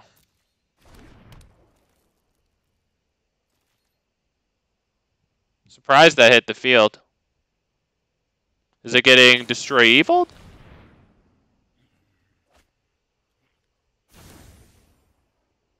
I have a playset of these for some reason. Even though I don't think I've ever bought a pack of them. Just from like ICRs, you know? Okay, we have really good stuff for them, though, like Sheoldred. How long are they allowed to play these cards? You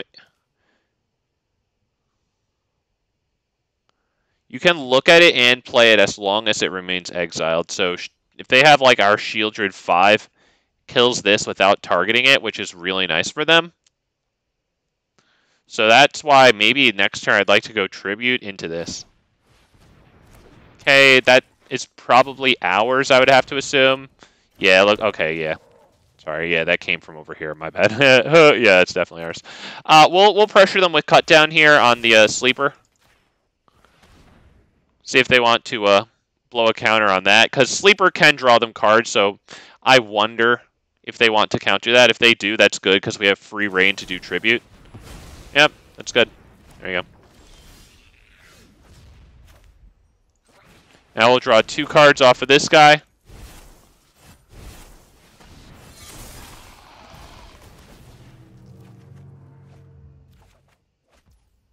feeling pretty good about that. Do I want to drop Boseiju now? Do I? Do I? Yeah, I think we'll drop it.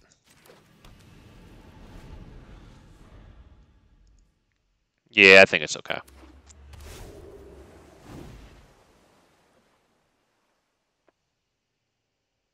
They could put a lot of mana into Evolved Sleeper and knock that battle out. Although, you know, they would have to put all the mana into it and then give us the opportunity to block. I think I would take that. Looks like there's no attacks here. Yep, we will go for the Throat that, I think, right? They got mana for a counter. We still have mana for Sheoldred. I think Sheoldred is the better play. Alright, at this point, is it this one? This one might be the better play, honestly. Nah, this one. Because then I get this damage in since it's a Menacer. We get 2 cards, love to see it. Hold this up so they draw faster. Pro. By the way, that's actually holding them up like that. That I saw that in a Covert Go Blue video when he was playing Sheoldred Commander and he was comboing it with like that Peer into the Abyss card that draws like a bazillion cards. Or whatever card draws him a bazillion cards. He did that because like it ropes you, you know? Like just because the animations take so freaking long. You know what? We got 2 cards out of her. We killed one of theirs. Well, it was ours, but whatever. Yeah, so that's a win. They're not going to be able to swing it with this as a 3-3 to not even kill this, so feel good about that, little things.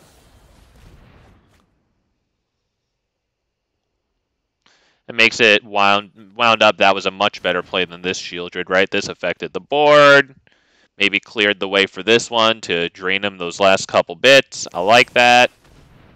Edict, we got to sacrifice that, but it's in the graveyard, fortunately, not exiled like that is, so possible we reanimate that with the Archpriest. Do I have one in the grave? Yeah, Archpriest is in the grave. Oh, look at Archpriest. I love that card. All right, let's see what we can do here. Is it just Surrak and Goreclaw, or is it like Sheoldred? Honestly, I'm kind of feeling Surrak and Goreclaw. And let's see if we can get a land that enters untapped. Because then we can drop Glissa on them. We get 2 chances. So let me hold this creature up, because if I accidentally unclick it, yeah, at least I won't try to cast it. Alright, or play that land. Alright, so Glissa. She'll accept +1/+1 counter, and haste, and trample, and become a killing machine.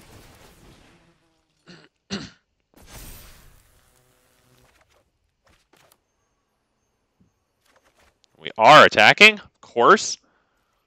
We love attacking.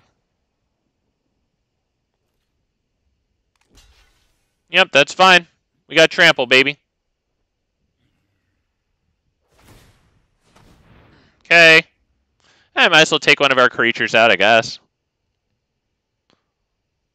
Yeah, that's a good one. Still deal 3 damage. Trample Deathtouch, the power. I'll draw the card there.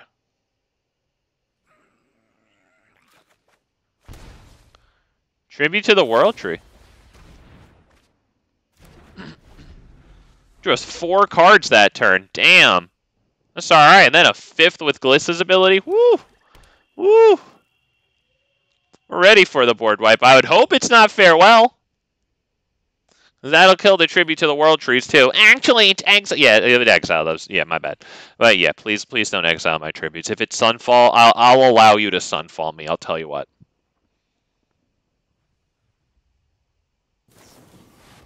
Whoa. That's it, boys. That's it, boys, for Valhalla.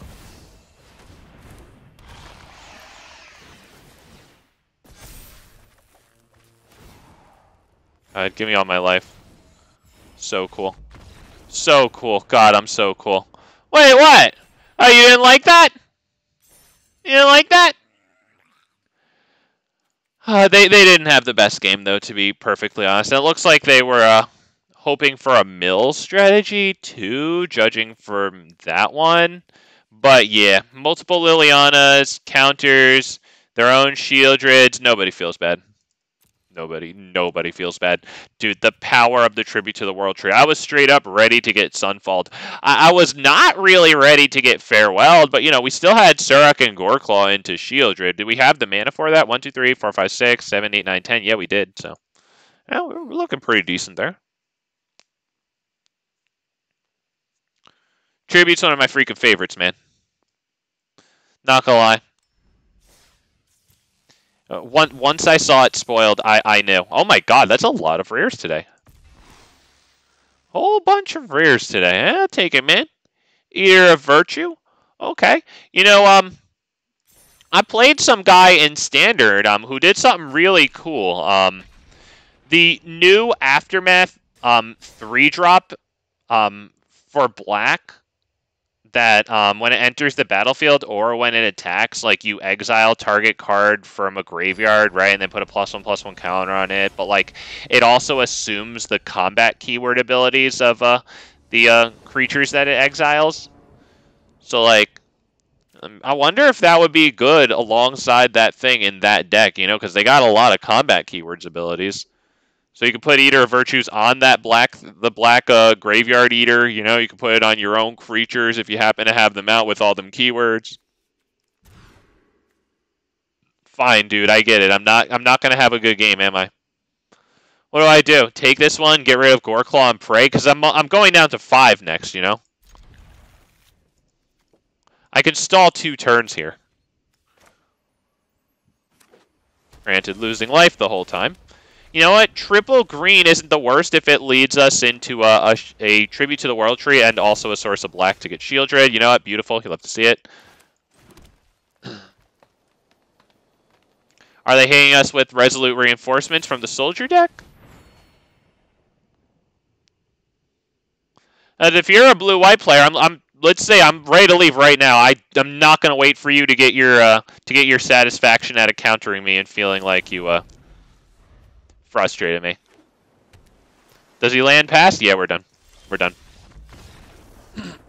Done.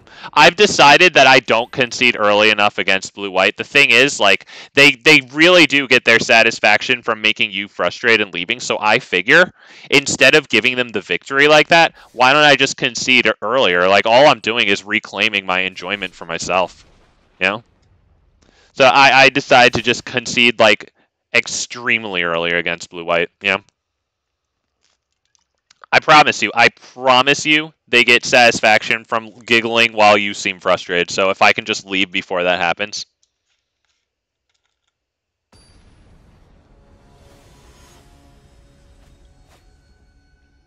Not all of them. I know that any nice person can play anything. But it does attract that type, and they do exist in appreciable numbers. I will keep this one. We have the... I love having the Evolved Sleeper just sit there and occupy me, like, for the first few turns, you know. I think we might want to... do we want to cut that down? Yeah, let's cut it down. Fuck it. There's an argument to be made for dropping our own, but I figure they can cut down ours and then level up theirs.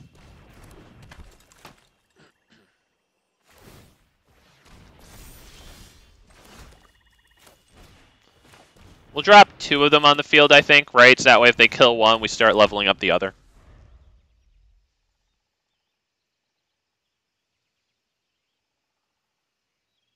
We have the Surrak and Goreclaw Archpriest of Shadows little combo there. We're a little far out from it, but it does exist in our hand currently.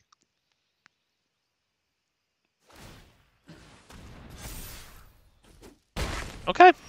They opt to go that route. I can appreciate that.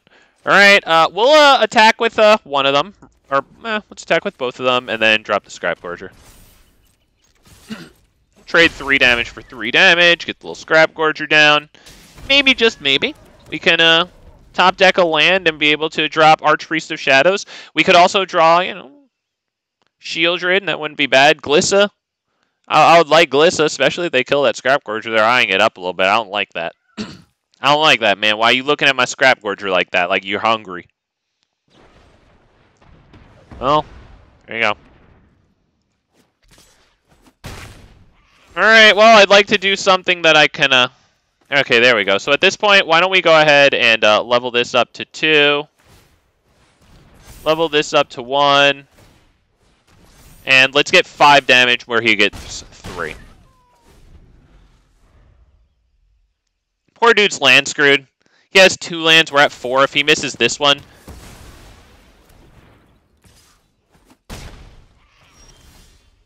Jesus. Alright, do I just level it up and try to beat him over the head? Is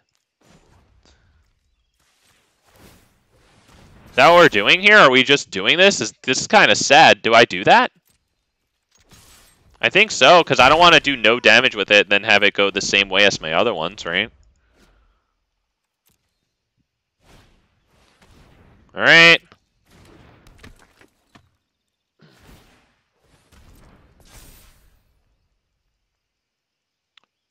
Yeah, he is debating attacking too. Yeah, I know, it's getting tough now that we're at low life. Poor guy is really screwed on this one. Wow, alright, alright. You know what, I think I'm not... Do we attack? Do we attack? I think I want a blocker in case one of these dies.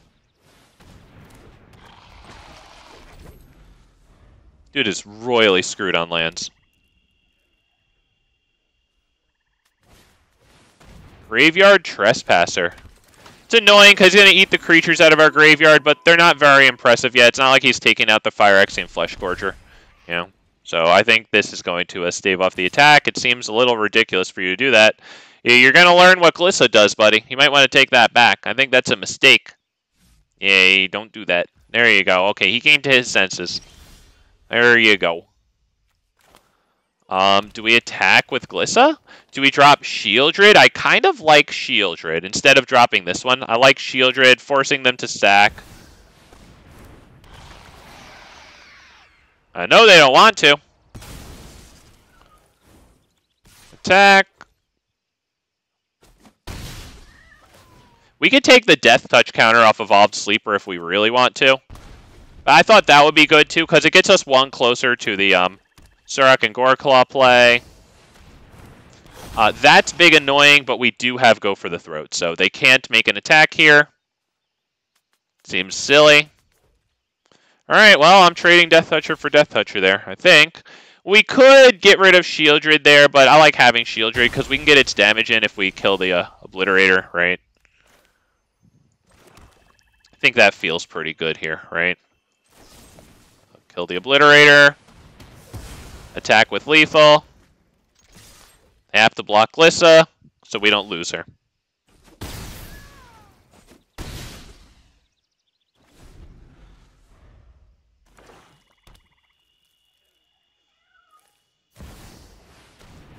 Okay, that's annoying, but we could just drop our own Sheoldred, I think. Yeah, I think that's fine. And then all we have to do is drop Surrak and Goreclaw into the field, I guess. You know what? I shouldn't have done that, honestly. I should have done the other one. Let's just drop Audacity on this and then win. Because now we deal 4 damage. I should have honestly done this too. Whatever, but we have a 1.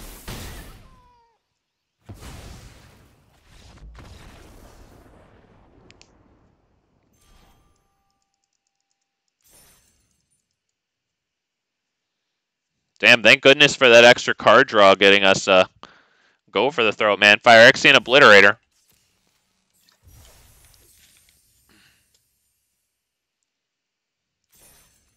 The dude was really land screwed, but it's not like we had a tremendous game either.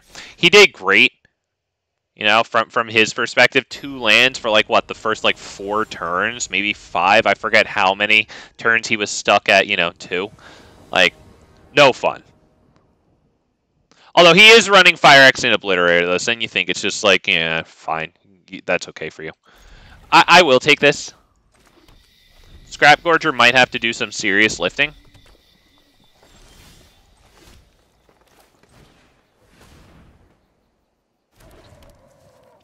If that's fortunate enough to live and not get Lightning Strike, then we pray. We will drop Phyrexian Fleshgorger. If we get lucky enough to... Oh! Forget about it. Are they going to double nuke Sheoldred there? Nah, they take Full life. I'm not blocking this with Sheoldred.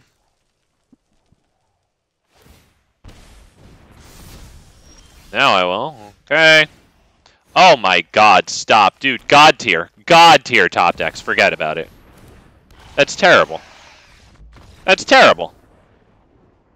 Hey, he's out. I like this guy. Honestly, he's freaking smart. He's out the door. I like Yannick. He's right. Yeah, he's right.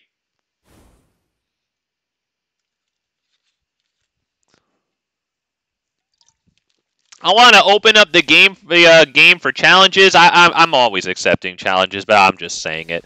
But I want to let you guys know that I won't play you guys with that deck unless you want me to. As a matter of fact, I have two decks that I wouldn't mind playing you guys with. The first one is this one right here. It's Ivy without Archpriest. I thought it was cute to go ahead and try Tribute to the World Tree in some different color combinations. This one wants to put those counters on Ivy, unblockable Stowaway here, Flyer, right, and even the Reservoir Kraken's unblockable things, unblockable yeah, tokens that it puts in here, right? And then we got Vesuvin Duplimancy to possibly copy some stuff, including unblockable. This, obviously, this is really big, and all the while make or get card draws at a Tribute to the World Tree there.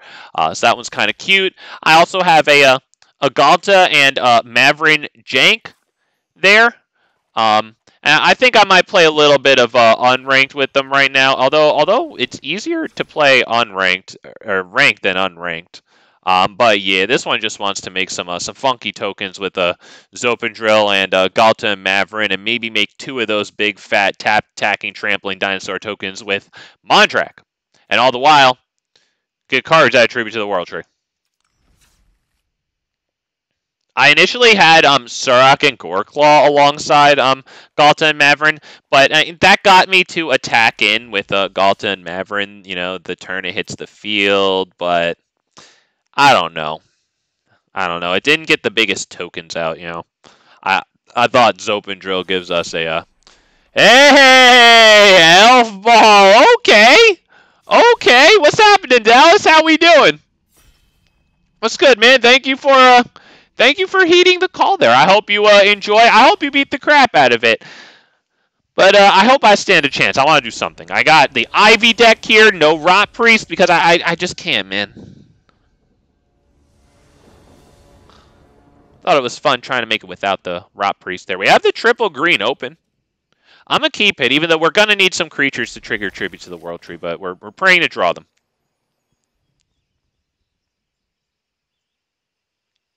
I don't even know if I drop Storm Chaser Drake on turn 1. Since we're going first, I'm going to see if I drop it after Tribute. I said turn 1. Sorry, I meant turn 2. And straight up, I think we just passed the turn there. I'll drop the Yavimaya Coast instead of Boseiju. Hold open that coverage, possibly. Dallas has the nice land. Love to see it. Beautiful. Very nice, sir. Johnny said Harness Snuff. Ooh, that's the new dinosaur. I forget what it does from Aftermath. Yes. Oh, man. I remember kind of liking it. What does it do? Do we drop Storm Chaser Drake here? I think we have to test the waters before just dunking Tribute to the World Tree down. I think we go Ivy. Yeah, because if it's going to get countered, I don't want this one to get countered because it can draw us a card. I think Ivy's a pretty good counter bait and removal lightning rod there. Yep, Sheoldred's Edict. So we didn't have the phase out card slip out the back to get around Sheoldred's Edict. We are running 4 of them though.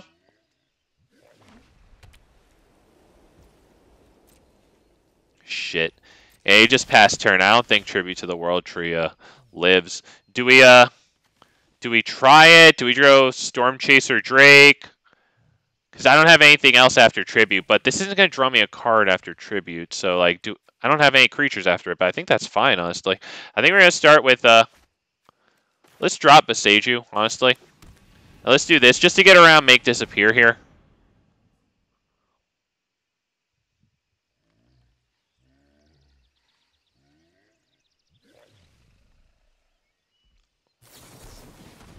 Alright, we got freaking Essence scattered. Yep, well played.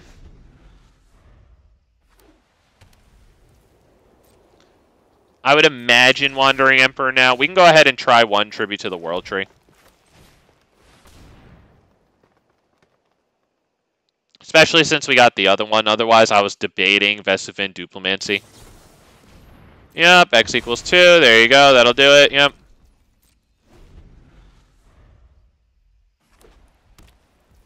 Wow, alright. Okay. But first you don't succeed. Try and try again. That's his 1 blue mana, though. So, I think it hits the field. Maybe it gets, what's it freaking called? Destroy Evil, but it doesn't look like that happened either. Now I have to debate using a Tamiyo's safekeeping on it. I don't think so, though.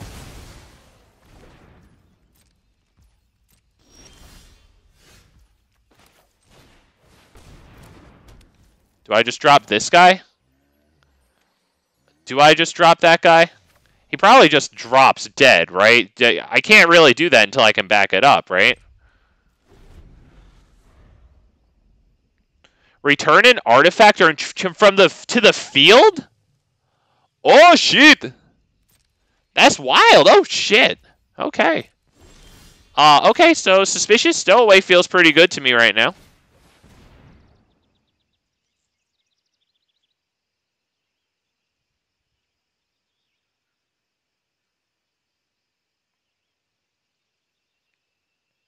It gives us card filter, and since we're up against him not doing a lot on his turn, it's entirely possible that it'll just turn to night.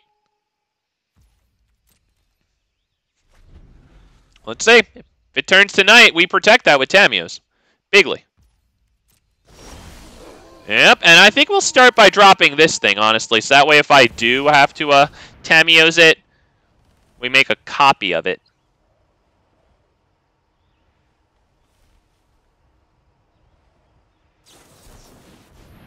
X equal, yep, you got it.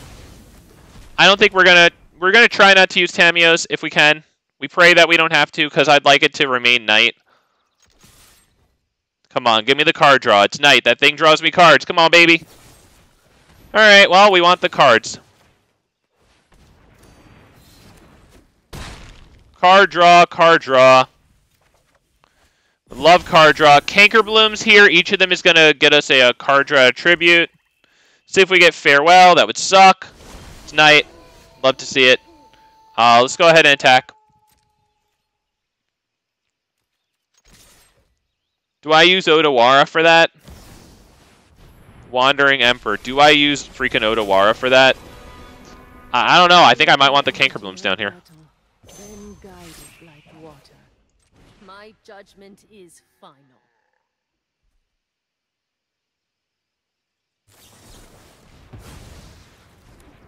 I think we do want the other Cankerbloom, though. I think we do. Draws us a card, right? Well, we don't have a real use for this right now. Ivy, that might be worth it, but then I can't use Cankerbloom. I think I'll go for it, though.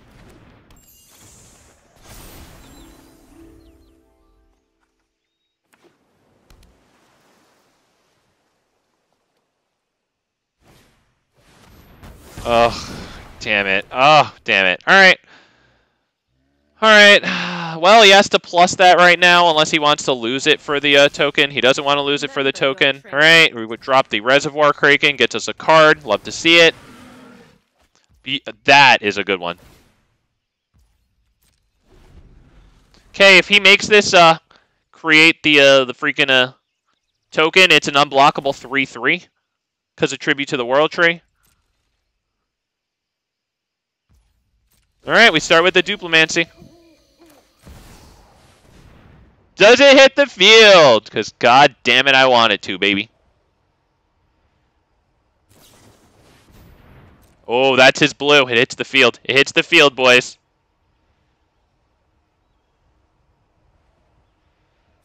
Now, do I attack Wandering Emperor here?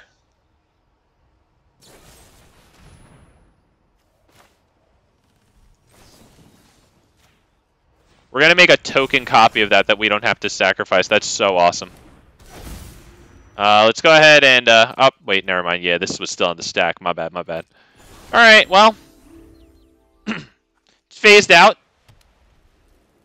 We got Tamiyo's. Tamiyo's on this in conjunction with Vesuvan Duplimancy will get us the card draw, add a tribute to the World Tree.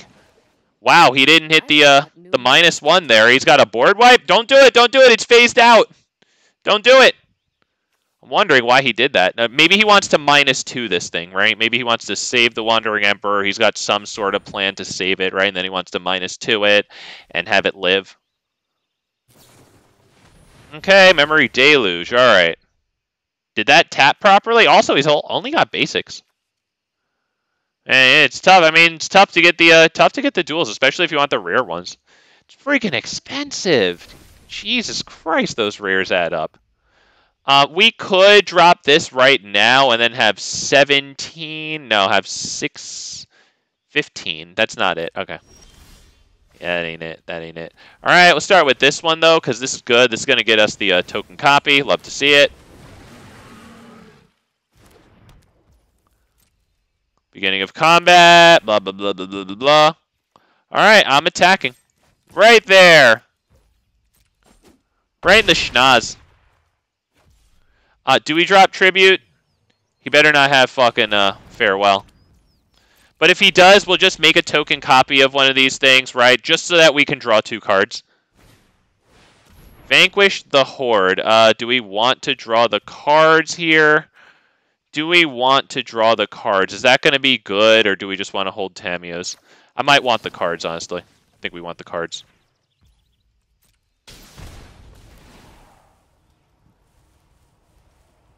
Come on. Come on, baby! Okay, not the best, but we'll still get another card when Audacity hits the graveyard, so. Oh, shoot, right, indestructible. My bad. Yeah, it's alive. Alright, well, now it goes. Audacity.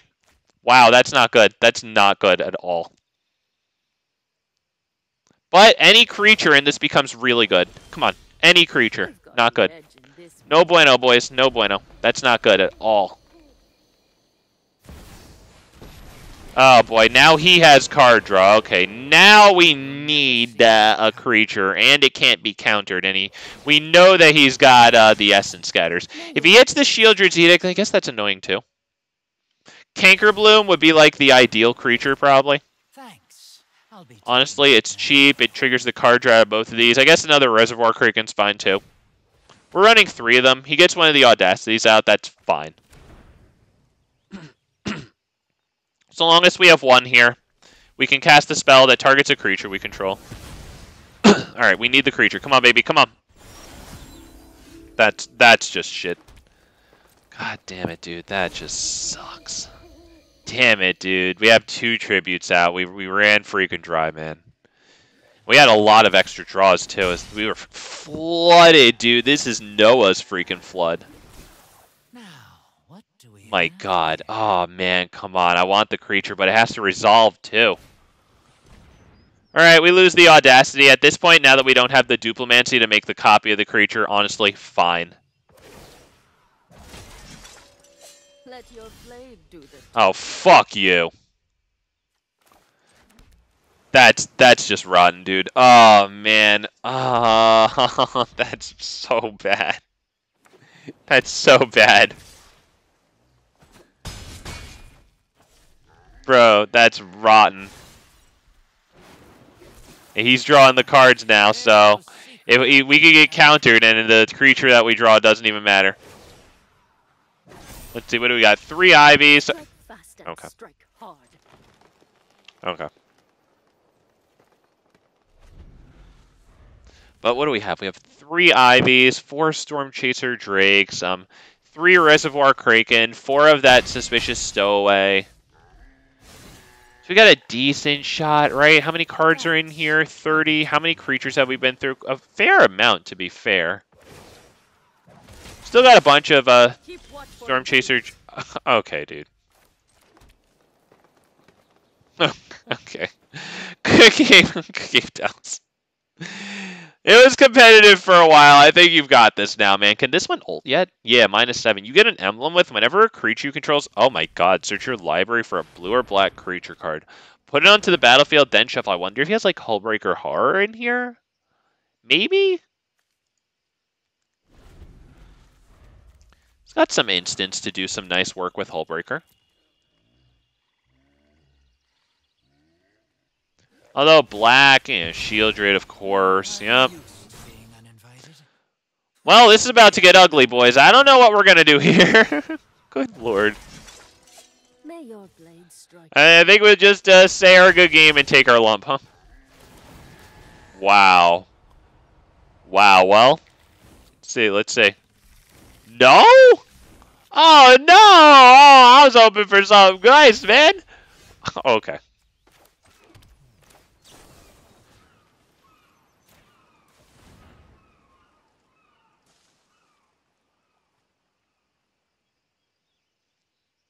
Should counter it. You might as well. You have the full hand of cards. You might as well. Wait, that emblem puts it onto the field, or? Okay, yeah. There you go. X equals 10. I will pay it. I will pay it. That's right. That's right. Yep, we resolved it. There you go. Oh, no, boys, that was biblical. Still good game. Obviously, it was competitive for a while. I appreciate that. But, oh, man, dude. That was rotten. I would have loved to kept that competitive, at least. Oh, man. Oh, man. Oh, damn. Good game, Dallas. Well played. Oh, man. It was fun making some cute plays, but damn, man. You wound up with all the cards. I'm so sorry I had to pull out the blue, black, and white. You know what, man?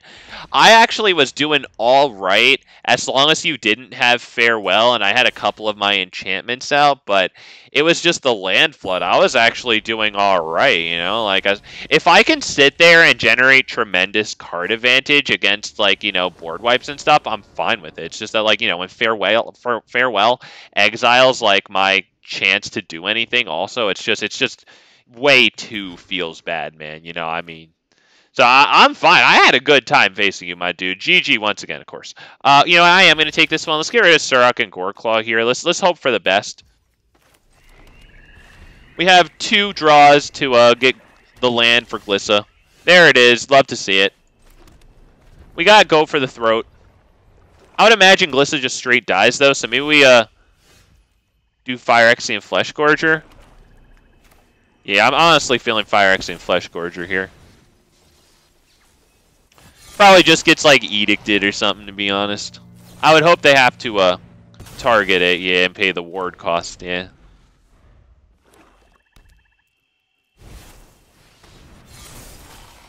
Alright, well, there's theirs. Do we drop Glissa, or do we drop Evolved Sleeper? I think we might need to do Evolved Sleeper, go for the throat. Oh, wait, we can't. Non-artifact creature. Why don't we pass the turn, then? I don't think I want to put Audacity on there when it goes better on Glissa.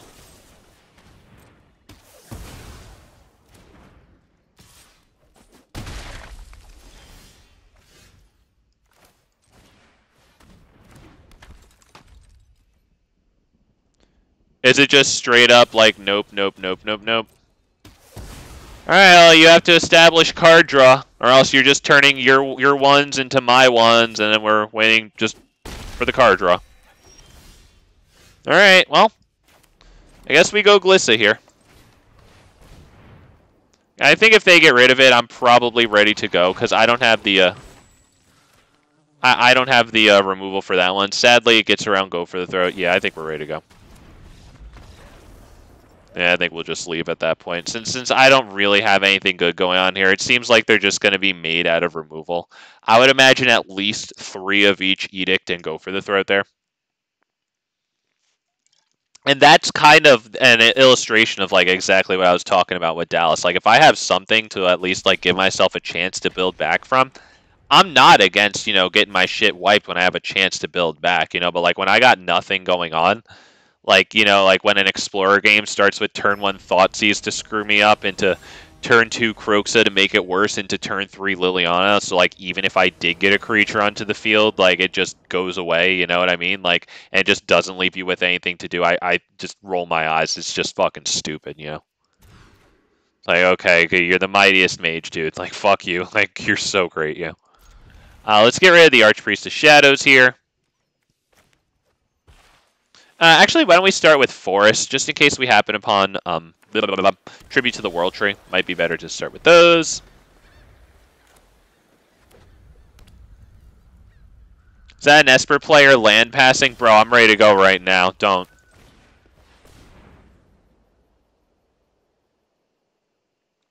Yep, we're not sitting here waiting a long time to ask permission to have a below average game. We're not going to do it. Sorry, but my guiding philosophy has taken a recent evolution.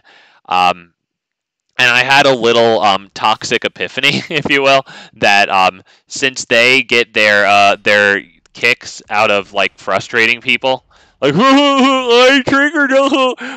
My win condition is when you leave frustrated. I just decided that like I can deny them that satisfaction and then point at them and say they started it. You know,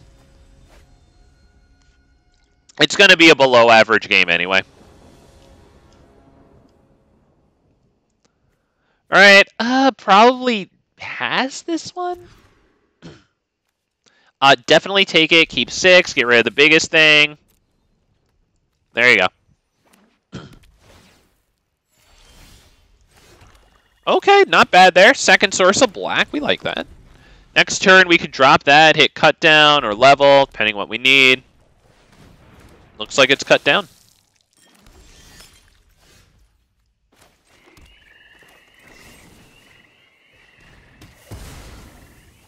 That one's a huge cut down. Taking away possible targeted removal from them.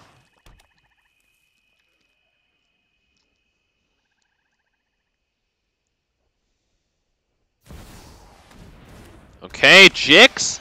So we get a little bit of tempo on them there then, huh? That's pretty good, right? There, go for the throw, boom. Level up. We've got one tempo unit thing on the field there. Evolved Sleeper. There you go. We have lands 4 and 5 for Sheoldred. That's pretty good. Let's go ahead and attack. We can't exactly block that thing. I would imagine they take it. Okay.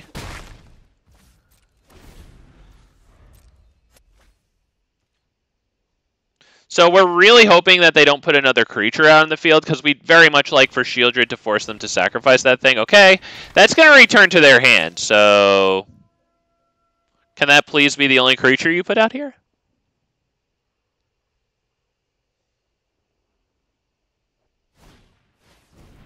Okay, Strangle, that's pretty good. I can't do anything about that, so yep, that goes. Yep, we lose 2 life. That's so great on that thing. It's also super easy to forget. Johnny, you know, I was just like, you know what? Let them go to Mythic. Let them go to Diamond with that. Yeah, exactly. Exactly. Get him out of here.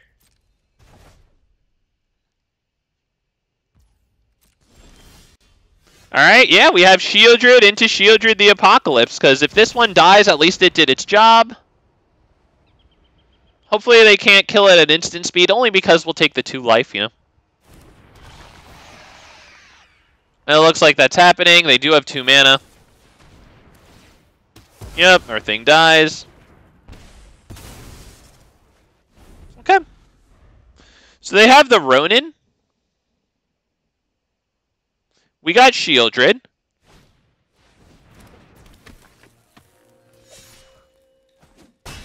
We're really praying for Sheoldred, boys. Really praying for Sheoldred. Sheoldred survives this, of course, not this, so we hope they have this in hand.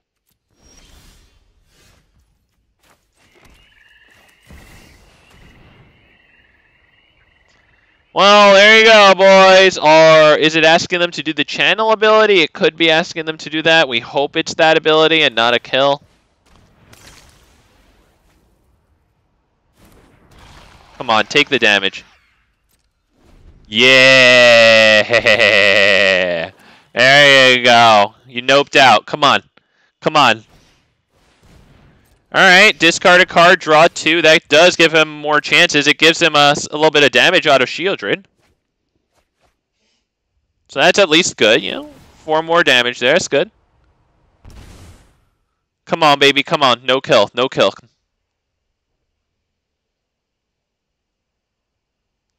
Because we're top decking. No source of card draw here.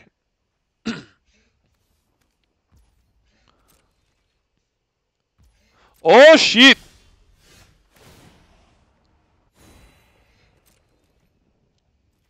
We'll go ahead and... that has double strike. I think that's good, though. Yeah, we'll go ahead and attack. Do we get the damage? Huge. Drop a blocker there past the turn. More damage. Love to see it. Sheoldred's living a long time in this game.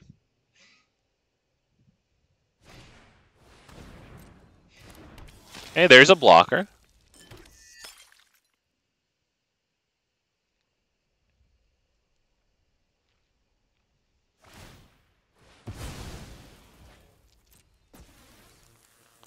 I'm just taking that.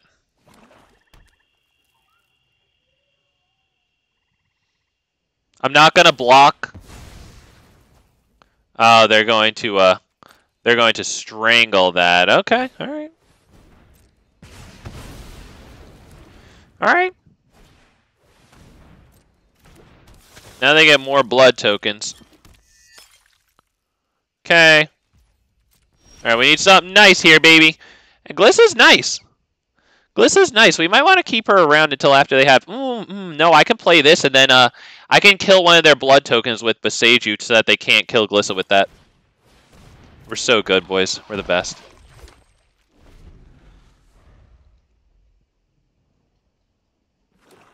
Oh, we got him. We got him. Do it.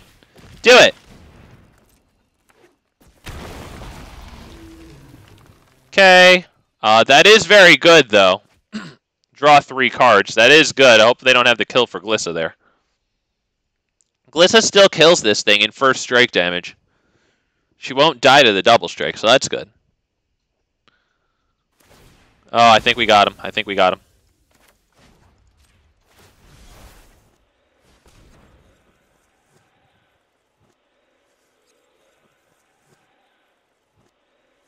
You can use that blood token, but it also costs you mana. You can do it, though, right? Because Boseiju is going to put another mana onto the field. You might as well.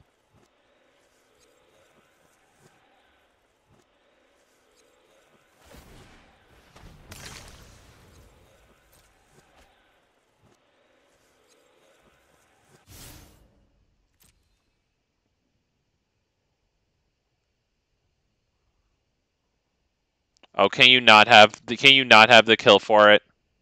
Please. Boys, pray for Glissa here. Pray for Glissa. They have 1 mana right now. I don't know if that's enough to I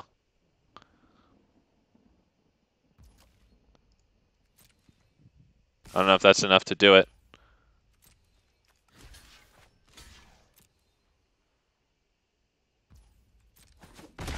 We're not even playing.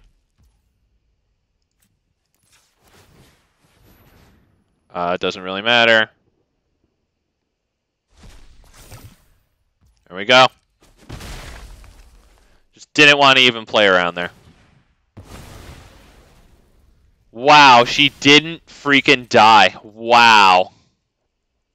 Wow, that's it. It's asking him to use the blood token. I would assume, right? He doesn't have a cut down, or that was the clear thing to do last turn, so that's it.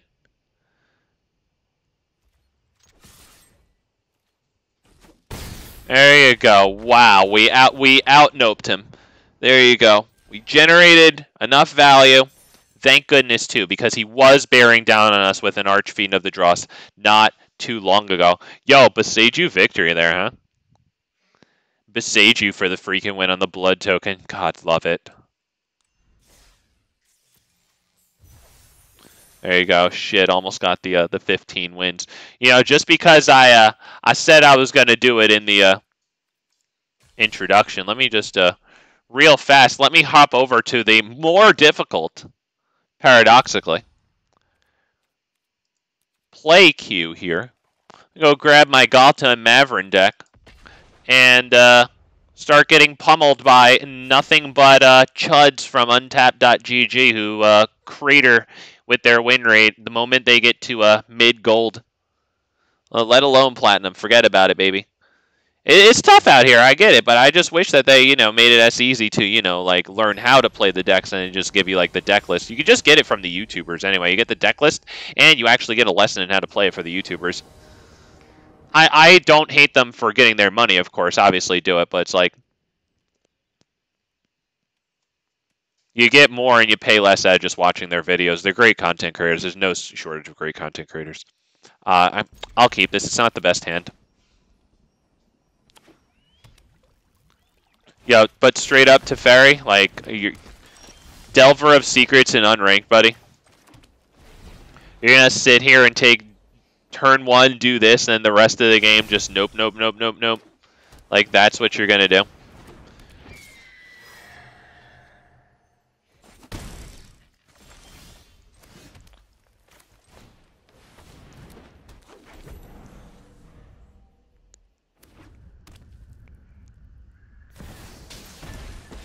Yeah, fuck you. Dude, like, that's what I mean about, like, unranked. Like, you think you're gonna go there and have an easier time and have fun. It's the fucking chuds that failed out of platinum.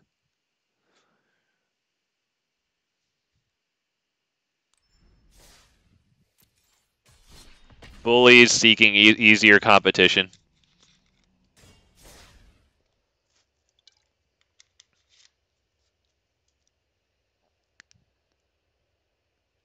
The kind of people that run the first sliver in Historic Brawl, to put it into those terms, right?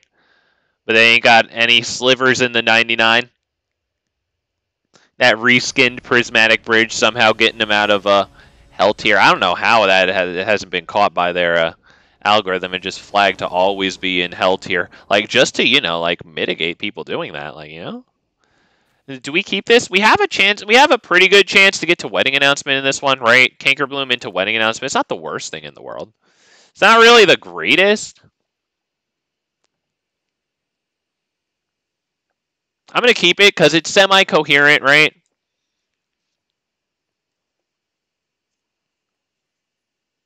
It's semi-coherent.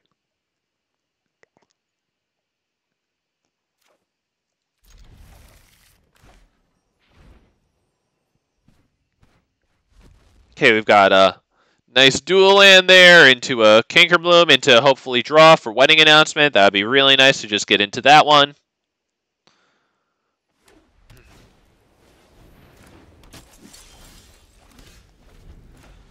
Wow, Galta and Maverin, we're a little bit away from you, buddy.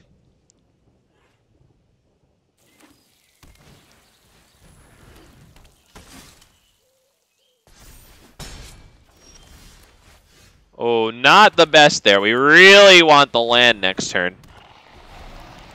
Awaken the Woods is kind of cool with Mondrak out, because like just Awaken the Woods for 1 puts 2 tokens in. Awaken the Woods for 2, that's only 4 mana. It's the same mana that you paid into Mondrak.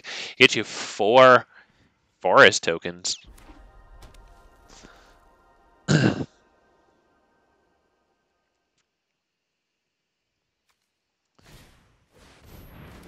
Brutal Cathar, that's definitely annoying, but honestly, like, if we can just go straight into Depopulate from here, like, I'll drop Wedding Announcement next turn no matter what, but if we could just go right into Depopulate, that would be oh, fuck you, dude. I think I'm running 25 or 26 lands in here. I'm pretty sure I've got the, like, Azusa's Many Journeys, like, low-end, Topiary Stompers going on in this one. Yeah, those are just going to give them self plus. I could probably just block one straight up. We really need the 2 lands in a row here. Yep, that's huge. We take that all day. Might even do Awaken the Woods just to get, honestly, yeah, I think it's desperate, but I think it's worth it, right? Right? Desperate times.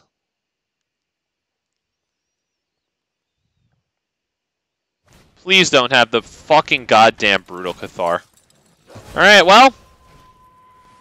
It was worth the cute little gambit there. Alright, but please give me the depopulate, because then we have a game here. Fuck you, dude.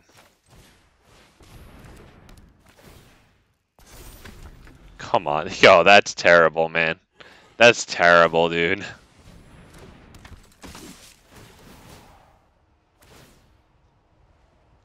Yep, he's got a good hit here. Man. Woo. Damn, dude, he would have only had a Harbin out right now, dude.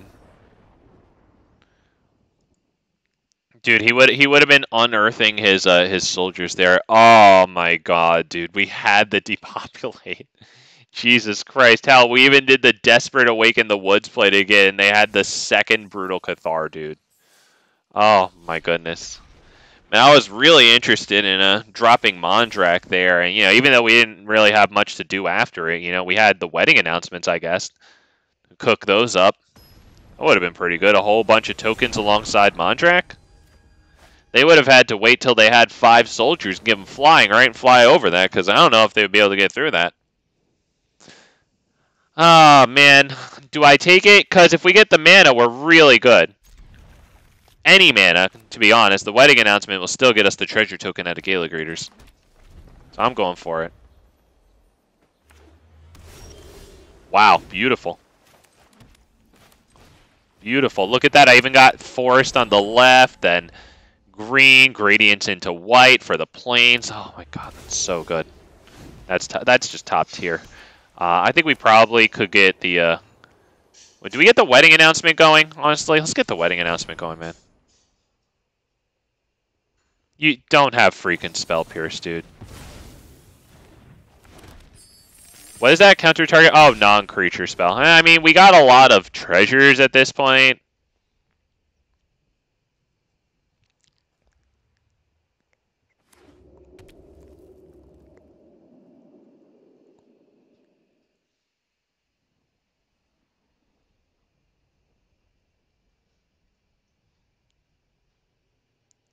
It's probably Topiary Stomper.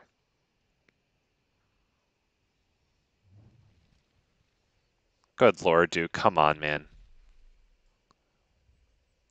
Like, when it's fun to play against people, I really don't mind. But, like, if I have to sit here and wait to ask permission to ultimately have a below-average experience overall, like, when taking all of you into account, like, come on, dude. Like, cost-benefit analysis says no. Like, come on, man. Looks like, though, he probably lost contact with the application or whatever here. Connection. So the client's always freaking crashing, honestly.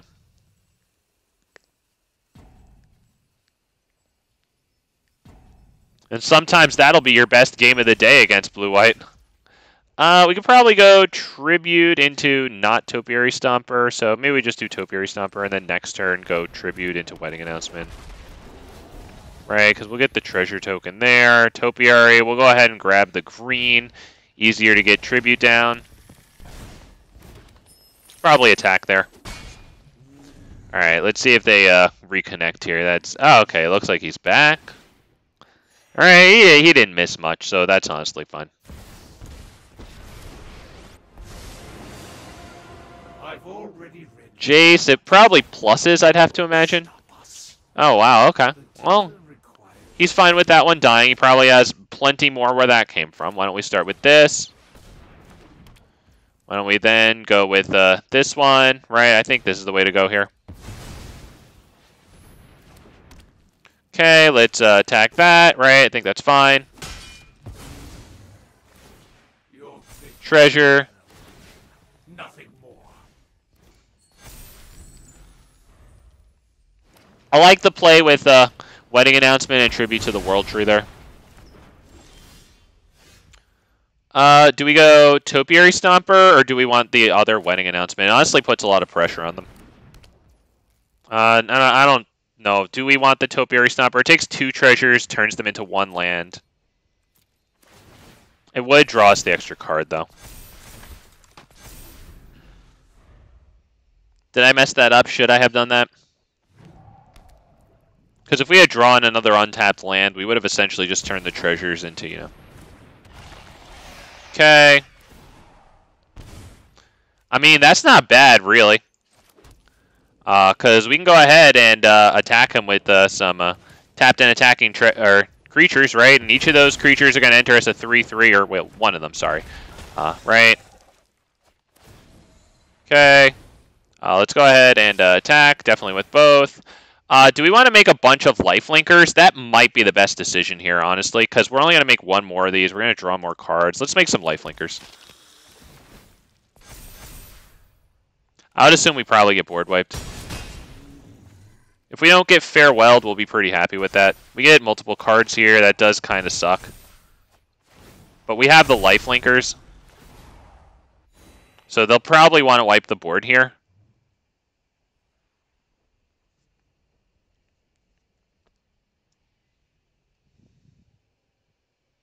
Although, if we can keep the tribute to the world tree, like, we'll be really happy.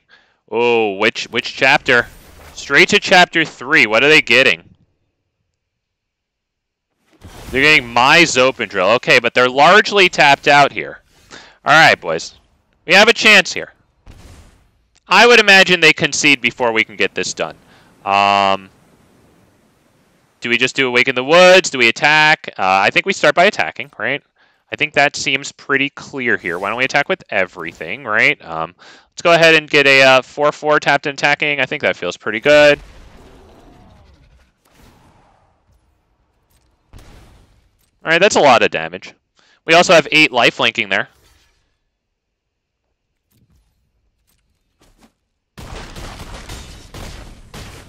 Wow. Wow, okay. I got my victory with my goofy freaking Galta and Maverick jank, alright? I'm happy.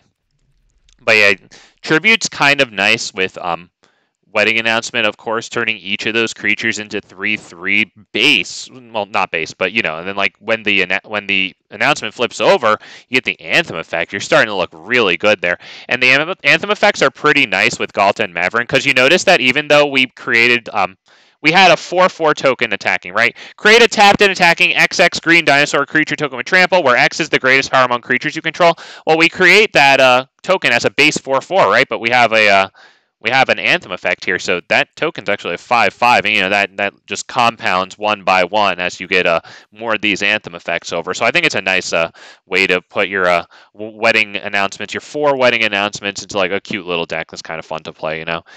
The Tribute to the World Tree and Awaken the Woods combos just a little better there with all those Anthem effects, you know. Because with a Tribute to the World Tree, all those 1/1/4s are 3/3s, of course. With one wedding announcement, 4/4s. Oh, I could have just clicked there. Yeah, that's actually super good. Standard ranked. This one. Okay, I got my freaking win with my goofy freaking Galta and Maverick deck, okay. I feel good. Snubhorn might be in this deck. Ooh, that was the one that returns artifacts to your... Who does that go with? What artifact can I put in there? Is there an artifact that gives an Anthem effect? Is it an artifact or enchantment? Oh, shit, or enchantment. Oh, okay, forget about it. Oh, then that's amazing, Johnny. Oh, yeah, forget it. You know, I will keep this one. Yeah, that's actually phenomenal. I wonder, do I have one of them? I just started opening up, like, Aftermath packs. I think I've gotten, like, 20 of them. I'm about to get another round of them. We'll drop this. Yeah, Snubhorn actually sounds fucking freaking great with that, dude. Seems pretty good with Bitter Reunion, too, since Bitter Reunion, the enchantment that gives haste and stuff, when ETBs, you know, you like, what is it, you, I forget exactly what it is. Do we drop Glissa here? I think we do.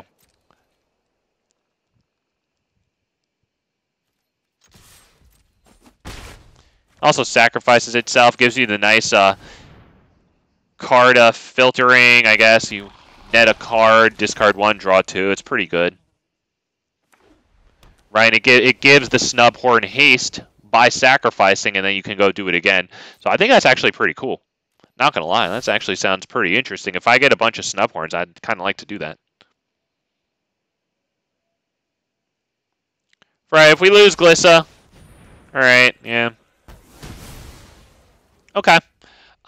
Do we level this one up and start with that? Nah, I think I'll drop the other Glissa. It'd be nice if we didn't just get depopulated. At least we'll draw a card, but I don't want to get depopulated, please. Please drop creatures that you think are going to block Glissa, but we do have Audacity to give her Trample.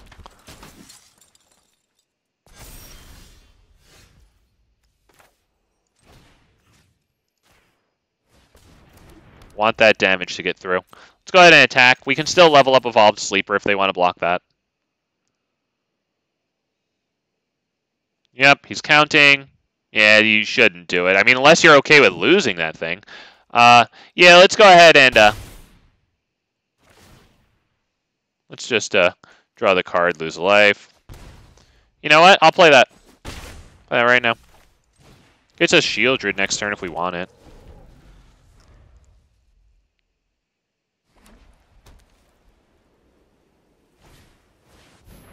Oh, man. Well, we draw a card there. We hope we get a source of green so we can drop Tribute to the World Tree. We don't, but we now have enough to drop our Sheoldred.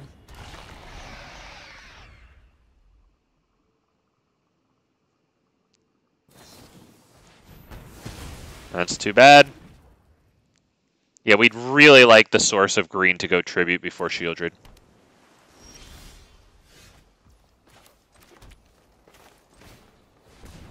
Really hope that lives. Really want that to live. Wow.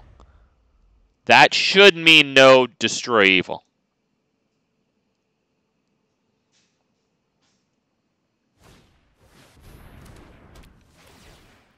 You're such a fucking cancer, dude. Like, my balls now have growths on them because of you. I should get that checked, dude. It's all because of you. Do we go Archpriest of Shadows? Do we drop our Sheoldred? Do we go Archpriest of Shadows? I kind of like Archpriest of Shadows, honestly. God, I fucking hate this guy.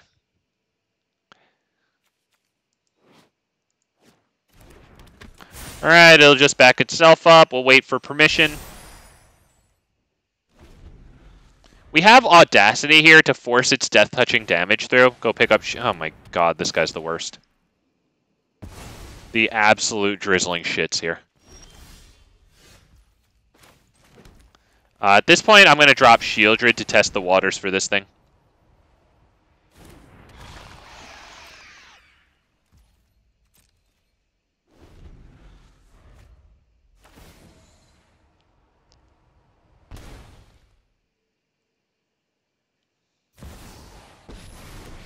Elspeth Resplendent. Looks like we got this one. Unless they get an Exile enchantment here, pray that they don't get it. They'll probably concede if they don't get it. It's usually what it is with this one.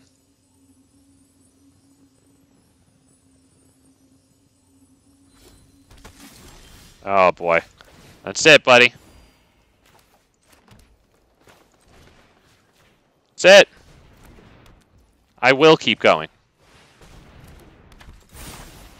Really let him know that I beat him. Fuck you. I hated every single second of that.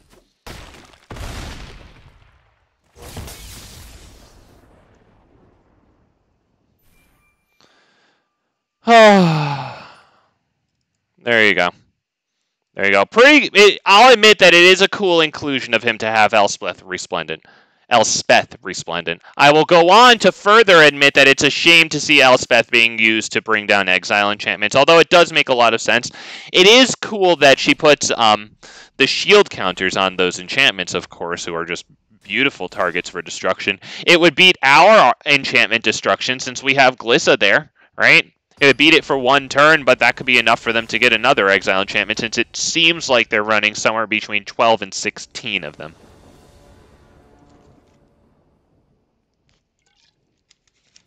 Not going to not be toxic there.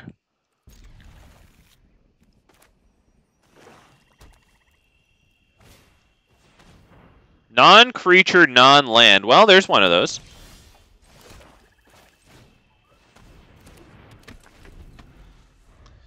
If this guy lives, Armored Scrapgorger can help us get to Sheoldred a little faster so it can just drop dead. That's probably no attacks with the Sleeper. I'd imagine they don't mind blocking with the Tenacious Underdog.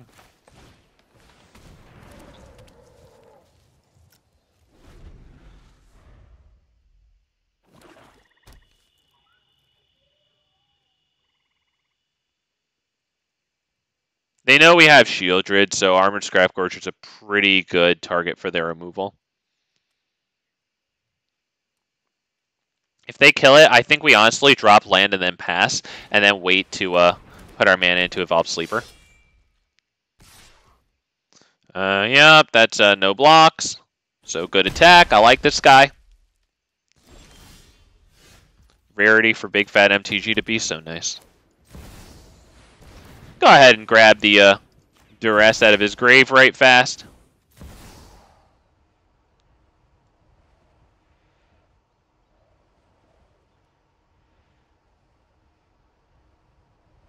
Yes, it is Sheoldred. We did do 1, 2, 3 lands plus a mana dork for Sheoldred. Yes, that's one of the payoffs for Sheoldred. The other one's Glissa plus Audacity right on Glissa, if it's not too much of a risk. Can also help with Evolved Sleeper. Wow. Alright, buddy. He did not like that we got Sheoldred down. Like, at all. Wow. Wow, dude. Do you have cut down? Are you just debating who to cut down? Oh, poor guy was mad at himself. Oh, poor guy was kicking himself in the balls. He doesn't have the instant speed removal for Sheoldred.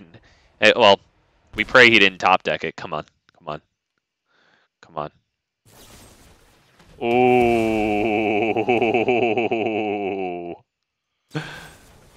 Okay, well, that's good. That's good.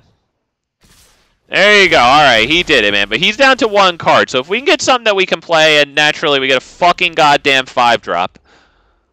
Well, a land, another Sheoldred. All right, it looks like we're dead. Yeah, we're not doing it here. Yep, good game. We just lose to the Archfiend with flying there.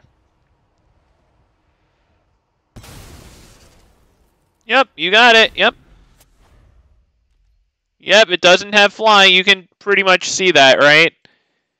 Right? All right. Well, I think he's honestly just shocked that he managed to get the victory against Big Fat MTG's really cool Trample and Deathtouch deck. I hope you guys enjoyed watching it today. Hope you guys enjoyed some of the other things I played too. I like that little Ivy deck. It's not super green or anything, but I think it does a fun thing.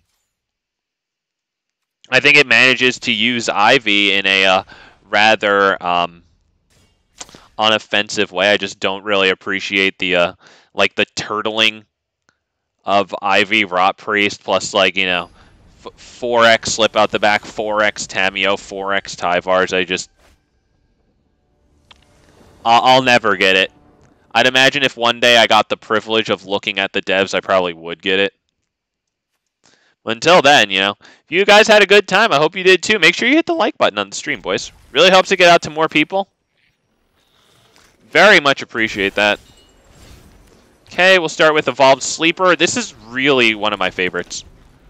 I just love the card so much. I love that you can, like, really ramp up the Death Touchers in black with freaking Trample. Like, simple cards like freaking this one that even has a card draw attached to it. Like, I think that's so cool. Let's go ahead and...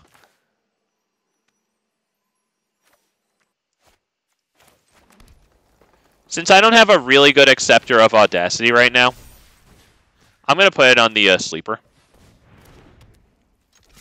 And we're just going to start getting a little bit of damage.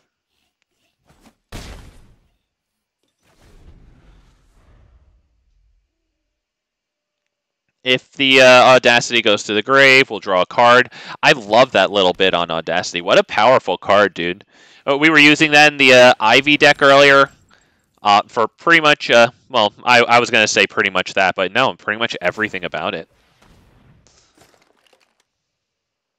All right, he has his own nice answer to what we just did, and his thing is a first striker, so he might not want to block with that, or might not want to attack with that. Yeah, I agree with him there. That was pretty good. Ivy Rot Priest proliferate, lose your friends. Exactly, Johnny. Freaking exactly, man. Let's go ahead and drop this one. Give ourselves something to do since we didn't get fortunate enough to go triple green for Tribute to the World Tree there. I didn't even drop Boseiju. I'm still holding open the capacity to maybe hit their Goldhound. Would that have been the right thing to do? No, the best Boseiju play was to get them to block and then hit this thing. Shit, I should have done that. Now that I think about it. I mean, I did develop my board state a little bit more. I do appreciate having this guy down. But I could have gotten 4 more damage in, you know. Oh, they would have had an extra land. It would have turned this, which has to sacrifice, into a land, but it would have gotten this out of there. You know, this is a pretty nice combo. When a equipped creature dies, draw a card in combination with this thing sacrificing itself. That's going to be probably no blockers, and I would assume they sacrifice it to do something here. Hopefully it's not a board wipe. Looking at their mana. Got a good amount of mana. Okay, we draw a card there. That's super good. We get something to do. Wow, another tribute polluting my hand. I might want this on the field now, even though it can kill their Transmogren's Crown. Might want it on the field. That was a pretty sweet play. I do really appreciate that. Getting a lot of value out of, like, kind of lower powered play. That's actually really cool. I like this guy. Cosmetic Styles. Jesus Christ, he's got the Cosmetic Styles. I don't approve of... Well, no, this one is good, actually. The Skyscraper styles, I'm not really a fan of. I like them, like, on the sleeves, but I don't know. Like, when I look at all the 5 cards, I don't know. I feel like they blend together. This is really nice, though. I mean, they're nice individually. I just feel like, like they blend together.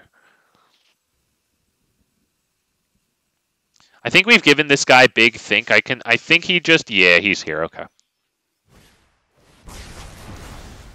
Okay, he didn't really want to use Brotherhood's End to only kill our thing. He wound up doing it. Be really nice if we can get Sheoldred down here. Wow. Huge. Huge.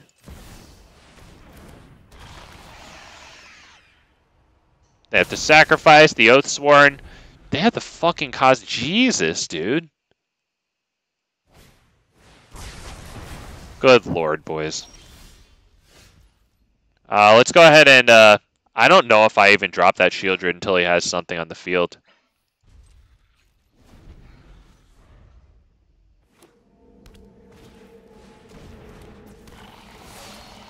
Problem is, now we can equip the Transmogren's Crown to it. So why don't we do this right now? I think that's a pretty nice place for Go for the Throat, considering we know that it won't be able to kill the Goldhound. He probably has 4 of those. Yep, it wouldn't be able to kill that. So this is a huge Sheoldred here. Can he equip that? Yes, he can. You know what? Not bad. We still want that dead. It's Lizard Blades with big power. This guy has a really cool deck. I'm not going to lie. This is probably my favorite Rakdos person. Like, at least he's doing something pretty cool. He's giving himself positive value out of this. He's putting creatures on the field before wiping, because he's, like, getting some cool positive value out of wiping his own creatures. That's probably my favorite Rakdos person that I've faced in a while. There you go. Big fat MTG is fair. Because when it's just pointless noping, it's like, okay, dude, I get it. You're the biggest idiot. But, like, stuff like that, like, I can really appreciate that, because he actually has some beauty to, like, wiping his own board, too. That's actually really cool. I know I'm saying it a lot. But it is. I'm also saying it a lot, because most of the time it just really is not. Just really just unelegant, just knocking toys off the table, but that is actually really cool. Okay, and I'm going to stop saying it now. I think that was about 4 or 5 of them, right? That feels like a good amount of times to say the exact same thing over and over again. Time to bring back mass land board wipes against islands. Wasn't there some type of card that I wish I remembered exactly what it was called, dude, but like it might have been, it had like some title that made you think of like Boiling Seas or something. It was like a red card. It might have destroyed an island. I don't know if it destroyed more than one island. Yeah, we've got to get something, man. The fact that they're claiming to phase out, you know, hexproof, you know, while simultaneously putting it on Kaya, but taking it off of things like Tyrannix Rex, you know. Which arguably maybe Tyrannix shouldn't have hexproof, you know, but should Kaya? You know, if you're phasing it out, are you phasing it out? You know, like at a time when there's so many board wipes and so few things that read can't be countered, you know? Like do we can we maybe balance that out? Can we give people who choose to like take a decrease in the power of like their creatures or a decrease in power in some other aspect of the game, can we give them the ability to not get countered, you know? You think we can do that? Right? Choose to tech your deck a certain way. I think we have to kill Skrelv, right? Because otherwise they just, yeah, they do that. So, okay, kill Skrelv.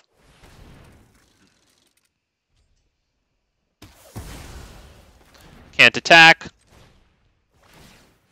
Eat Skrelv. No attacks. I was really hoping for the green land. We still need a bunch of green lands, of course.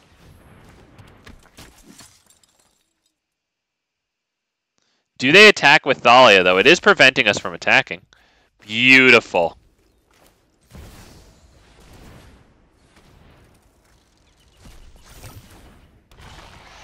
No attacks.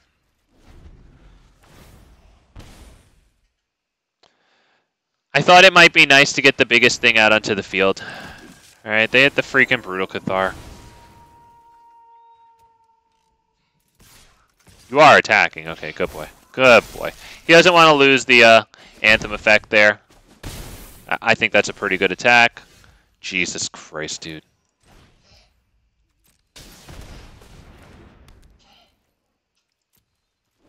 Probably have to make some blocks here.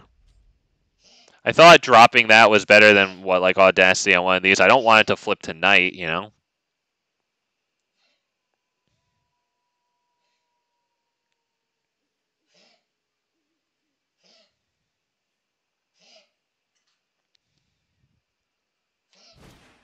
Okay, they play something. It's Adeline, though. So we're going to need something amazing this coming turn. Like another Sheoldred, maybe? I could probably... I don't need to block, honestly. That is not it. That royally sucks, dude. That royally sucks.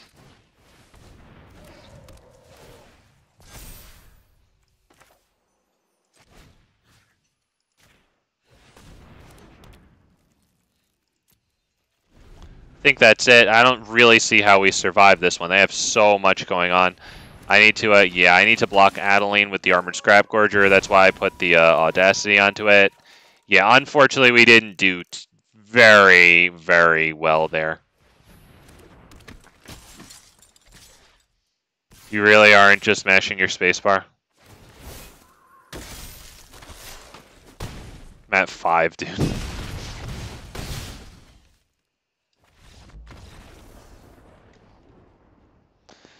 Oh, man. Yeah, unfortunate there. Whew. Well, that one wasn't ours. There you go. That was his game. Yeah, my mid-rangey decks fall to aggro, of course, more often than not.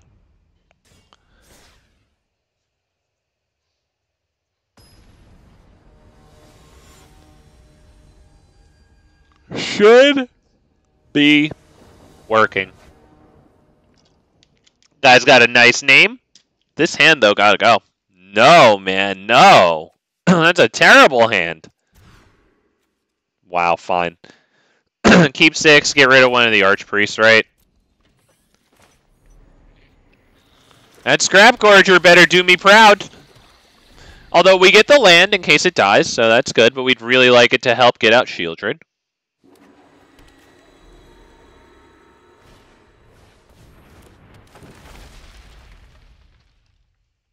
Okay. Very nice. Good illustration. Cool card. Wow, another freaking Scrapgorger. Alright. Alright. Got the nice land there. Enters on tap now. Beautiful. We would not mind dropping Sheoldred here. Looks like we'll get that. They'll probably mine it. Yeah, they'll probably minus 2 it. Put a card from among the milled cards into hand. Alright. I have to assume that's Sheoldred. I don't see what else it could be here.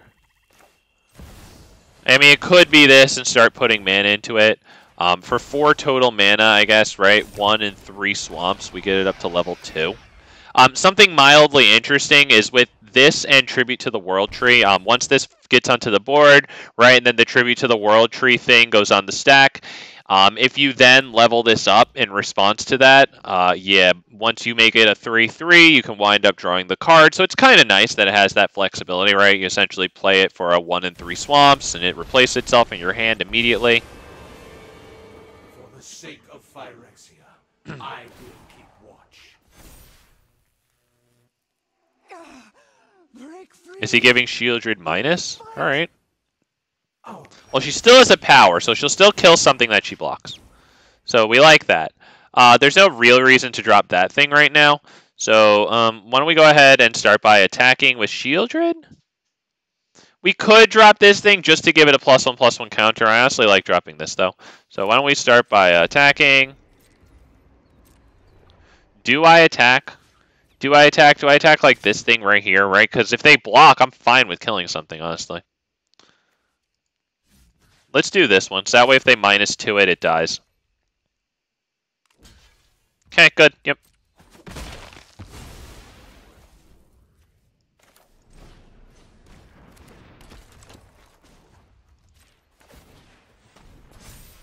Let's go ahead and, do we pass the turn? Yeah, let's pass the turn. We'll hold open the mana to make it seem like we have something else even though we don't.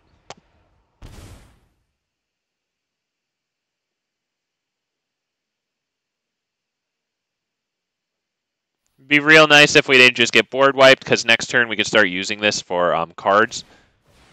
Yeah, we do get freaking board wiped. That sucks.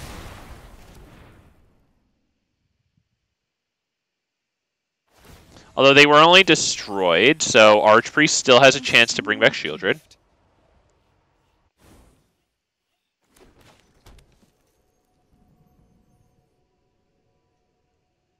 We probably just drop Scrapgorger next turn, though. I will clear your mind. Archpriest isn't terrible next turn, honestly. I'm going to drop it because we got the Audacity.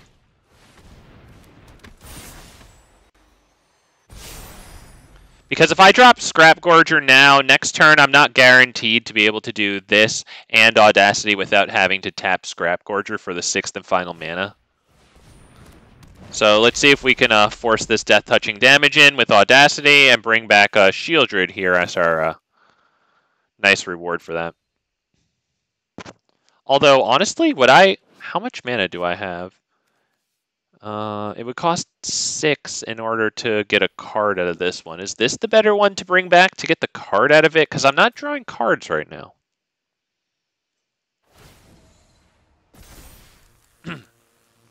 Allies everywhere. Stand with us. We're still getting that damage through. Easily quelled.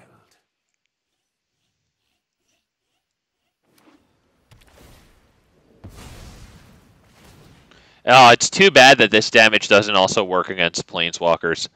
That would be very strong. Kill a Planeswalker, still get a freaking card back, you know?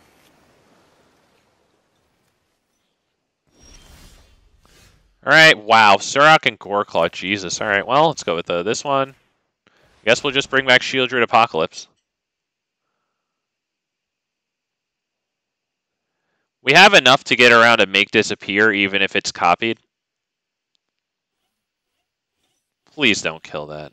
Or counter it, whatever. Good lord.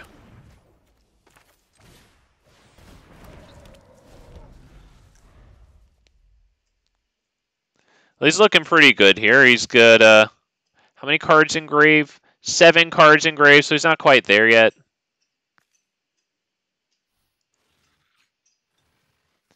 Got the Memory Deluge in grave, though, so we'd love to take that out of there with the Armored Scrapgorger.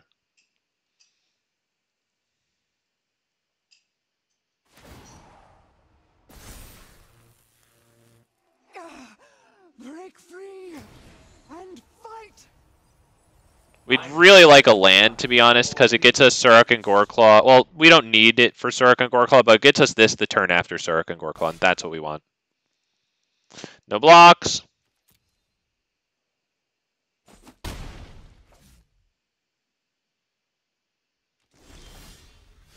You know what? Fine. We're still going to drop this one, I think, so that way Glissa next turn is still attacking on the same turn, right? Let's get rid of Memory Deluge there. That's a pretty good one.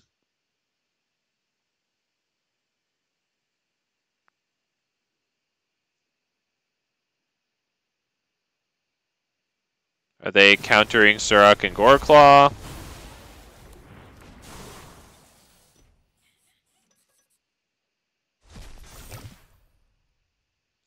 They've got a lot of cards in hand, though. We're at a good amount of cards in the library, or graveyard, sorry. We're not quite at 20 for this thing to work yet, but we're getting there. I'm going to be real with you guys. This is a game against blue-white, and I'm ready to leave right now. Like, I know he has green for this, but we're up against a blue-white player. He's taking longer than 0 seconds, you know what I mean? Like, I'm ready to go. Okay, make it -3, might as well. Keep your Planeswalker on the field. I think we're just about ready to go. We can hit Sheoldred, though. That is good.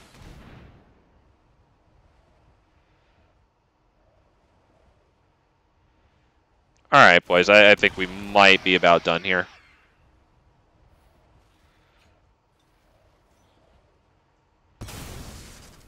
You had a long time with that on the stack, buddy. Sheoldred is a really awesome reanimation target for the Archpriest of Shadows ability there. Come back, make them sacrifice another thing. I don't know if I want to sit here through this game. Oh, yeah, forget it. The blue-white player is drawing more blue-white spells. Yeah, forget it. Because usually my cutoff for just getting out of the game entirely against control is when they start establishing card draw, which is why I was making a point of the cards in our graveyard, because their Jace would be drawing them cards. Yeah, we're good to go there. They're just going to draw like another counter, another draw spell, and another Planeswalker. So we can probably go. Honestly, my only regret was allowing myself to be distracted by their little green wall there. But yeah, it's a blue-white player. I revoke his green player card, to be perfectly honest. I think I have the authority to do that. Do we drop Armored Scrapgorger first? Right? Makes sense. I don't think Evolved Sleeper immediately putting Audacity on Evolved Sleeper is a super strong play.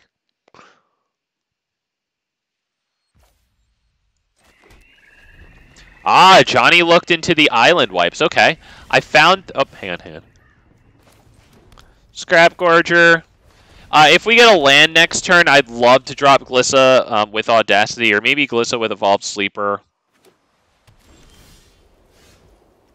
You know what? Honestly, let's just test the waters really hard with Sheoldred. Okay, none of which are on Arena. Okay, 2 red cards, Boil and Boil. Oh, wow, I was right. Okay, yeah, old-ass cards. And a green card, Tsunami. I might even have that, honestly. Wow. Well, let's start by attacking. I don't want to go all the way into a board wipe here. If they kill that... destroy target Planeswalker. That was what? Or tapped creature. Oh, okay.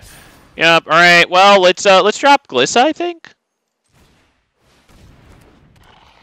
And an Evolved Sleeper. Feels good.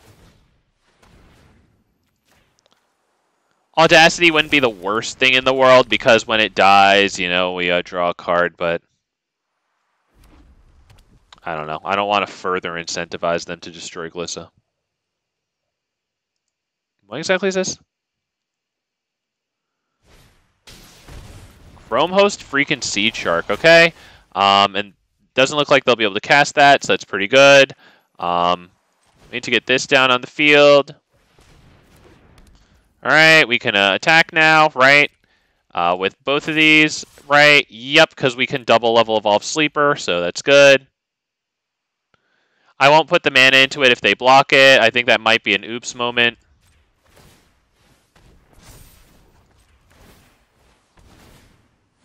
Sadly, we have to take a really nice creature out of our graveyard for the Armored Scrapgorger there.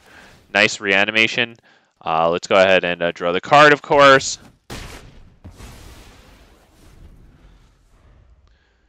Perfect time for a board wipe. It's going to be hard on us. We really only have freaking 3 lands. We draw the card out of Audacity here. That's good. Wow. All right. I'm going to put the mana into this one. Beautiful. Do we just attack? Yeah, we attack with both of them. Yeah, because we get 3 damage out of the Scrapgorger.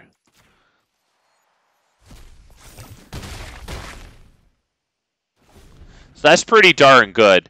If they don't wipe the board and they only put like 1 creature on the field, we can go ahead and Sheoldred it. Well, that's a token. Sheoldred can't make them sacrifice the token. We can still go ahead and get Audacity onto our Deathtoucher here and make it incredibly difficult to deal with.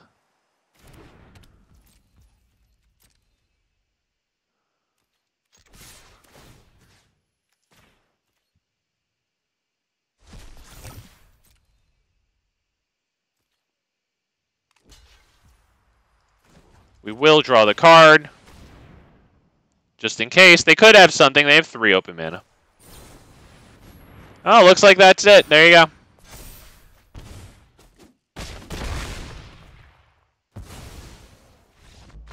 Alright, we got really fortunate there that we didn't get wiped. Evolved Sleeper.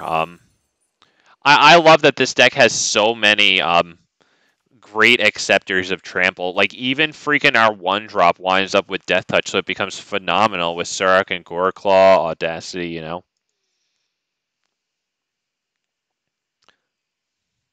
I've honestly really been liking Tribute to the World Tree today in place of Phyrexian Arena. I know it's harder to cast it. Like, I know, but like, there's so much damage to be taken when we draw a card, you know? Evolved Sleeper, draw a card, deal a damage, right? Glissa, draw a card and get dealt 1 damage, and then Phyrexian Arena on top of that, draw 1, get dealt 1. Really nice that Tribute's actually free, you know? I don't know. We do have 2 Scrapgorgers, though, so honestly I'm going to keep it.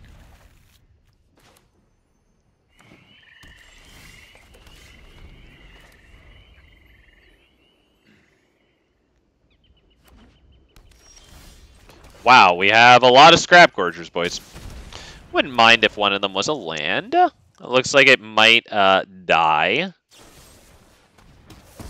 So I know that they've been doing pretty well today, but honestly, like, the prevalence of removal is why I've really been enjoying Azusa's Many Journeys. So that's probably going to get blasted, right? I don't think we can really let that stay around, although we don't have the goddamn fucking land. So maybe I do Scrapgorger now. Because next turn, I guess it'll only be able to attack, right? The other things it's giving the Anthem effect to probably won't be able to attack.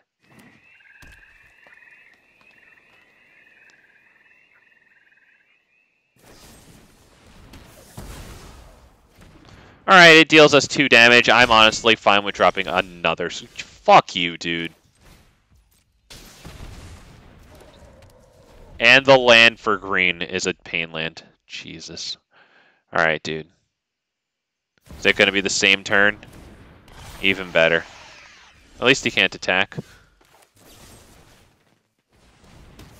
You know what? Not bad that we held the go for the throat there. Not even going to lie. You know what? Beautiful. That gets us this Armored Scrapgorger. We remove Sheoldred. We're happy with that. They can't Takenuma it.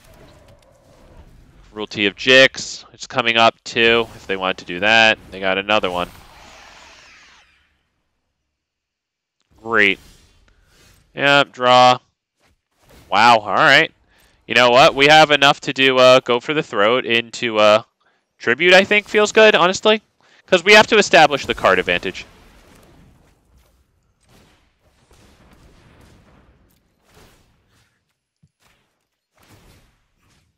Oh, fuck! Oh, why'd you move that over? Why did you move the position of that? I pre-aimed my mouse. I was pre-firing that quadrant.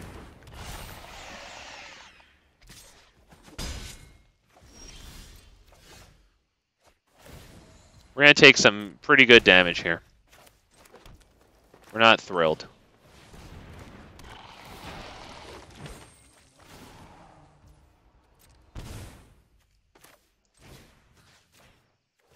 We have anything to revive? Armored Scrapgorgers. That doesn't really do it. Alright, as long as Glissa lives, we're feeling good. If she dies, we'll take damage from the Audacity card draw. Alright, it's been an absolute fucking pleasure. I think that's it, yeah.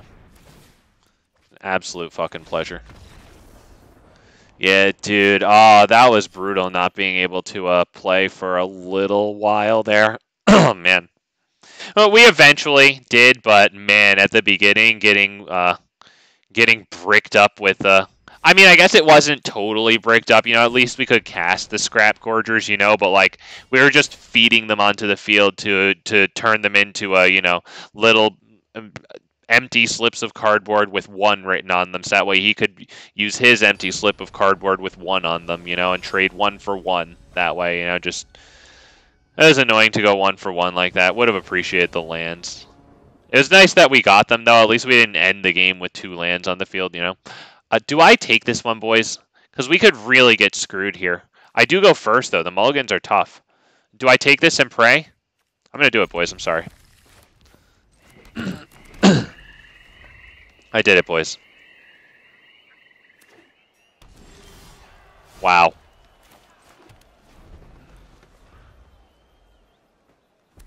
If I get a green here, might go tribute.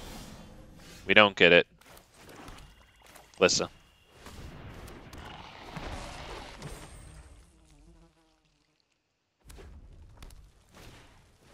Glissa's a primo target for removal. Let's see if that happens. Wow. Let's see if they block with Goldhound. Not bad at all there. Let's start by attacking. Yep. Tribute.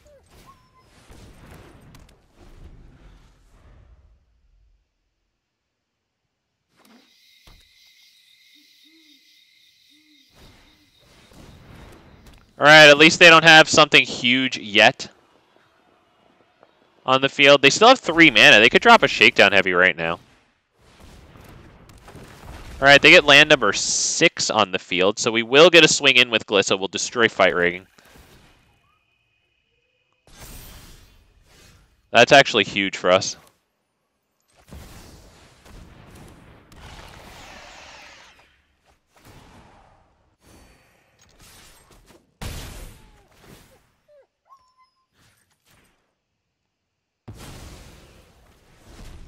That's actually huge. So hopefully they can't just, like, slam a Troxa. They get a Tali, that's good, as long as they don't get anything wild. Was that Breach? Alright, they got an Armored Scrapgorger for us, but now they get probably something really good. See what they got from them. Tyrannix Rex, another Atali is probably good, too, and they get another set of, yeah, they're looking pretty good here, honestly. That royally sucks, dude. Sucks that it was Breach. We might be screwed here. We have to hope that they, like, draw a lot of cards somehow. I don't know how that would happen.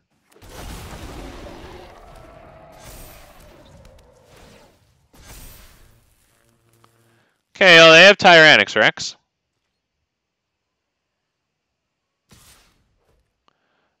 Do we block that with Sheoldred, or do we just let it happen? Do I block that?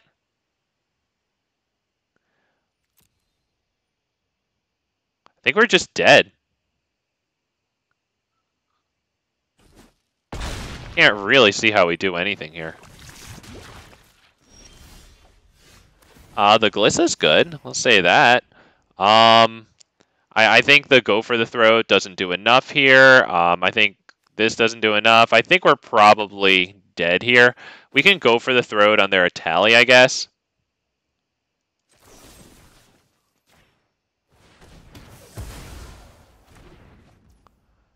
We can drop this guy. It does accept some +1/+1 counters. I think that's probably no attacks. Glissa's a good blocker for Tyrannix Rex. At least that's good. Okay, they now get 7 lands. That sucks. Activating their other Topiary Stompers, Surrak and Goreclaw, gives this one Trample. They have some huge damage there. Wow, Archpriest, or Archfiend. Jesus, it's going to be a 7/7 flyer, and I can't do anything about that one. Well, this guy did it, dude. Freaking Tyrannix, nice. Archfiend, nice too. That's definitely something that I can appreciate, man. That's a good one there. Bro, just smash your spacebar. Come on, you know you want to do it. All right, you know, I think he took the opportunity there to go ahead and appreciate each one, which I can kind of appreciate. There, and that one. There you go. I think that's it. They all have Trample. Wow. Wow. I didn't know if it was best to block Tyrannix Rex with Glissa, you know, and save that damage, or block the Surrak and Goreclaw with Glissa just to take away Trample, you know, like right before anything happens. But then, you know, I'm still losing out on a bunch of damage by not blocking the Tyrannix Rex there. Wow. Not gonna lie, boys, I think we can appreciate that one. As a matter of fact, I think I'm gonna end it there. Woof! Thank you guys for joining me. I hope you guys had a good time. I hope you guys liked the stream. I think I might do a little more standard for the rest of this week. I had kind of been longing for a little bit of standard, although I was happy with the meta that I played in Historic Brawl. Not too much Atraxa, you know what I mean? Kind of having a good time. Not too much Sauron, all right? New Grixis Sauron. Wow. All right, boys. So I think we'll end it there. Take care of yourselves. Take care of each other. I see you here, Johnny, talking to me at the end. Dallas, too. I saw you there. You're forgiven for running the Esper, my dude. Take care of yourselves. Take care of each other. We'll see you back here, 6 p.m. Eastern Standard Time on the worst Magic the Gathering stream. Probably running some standard.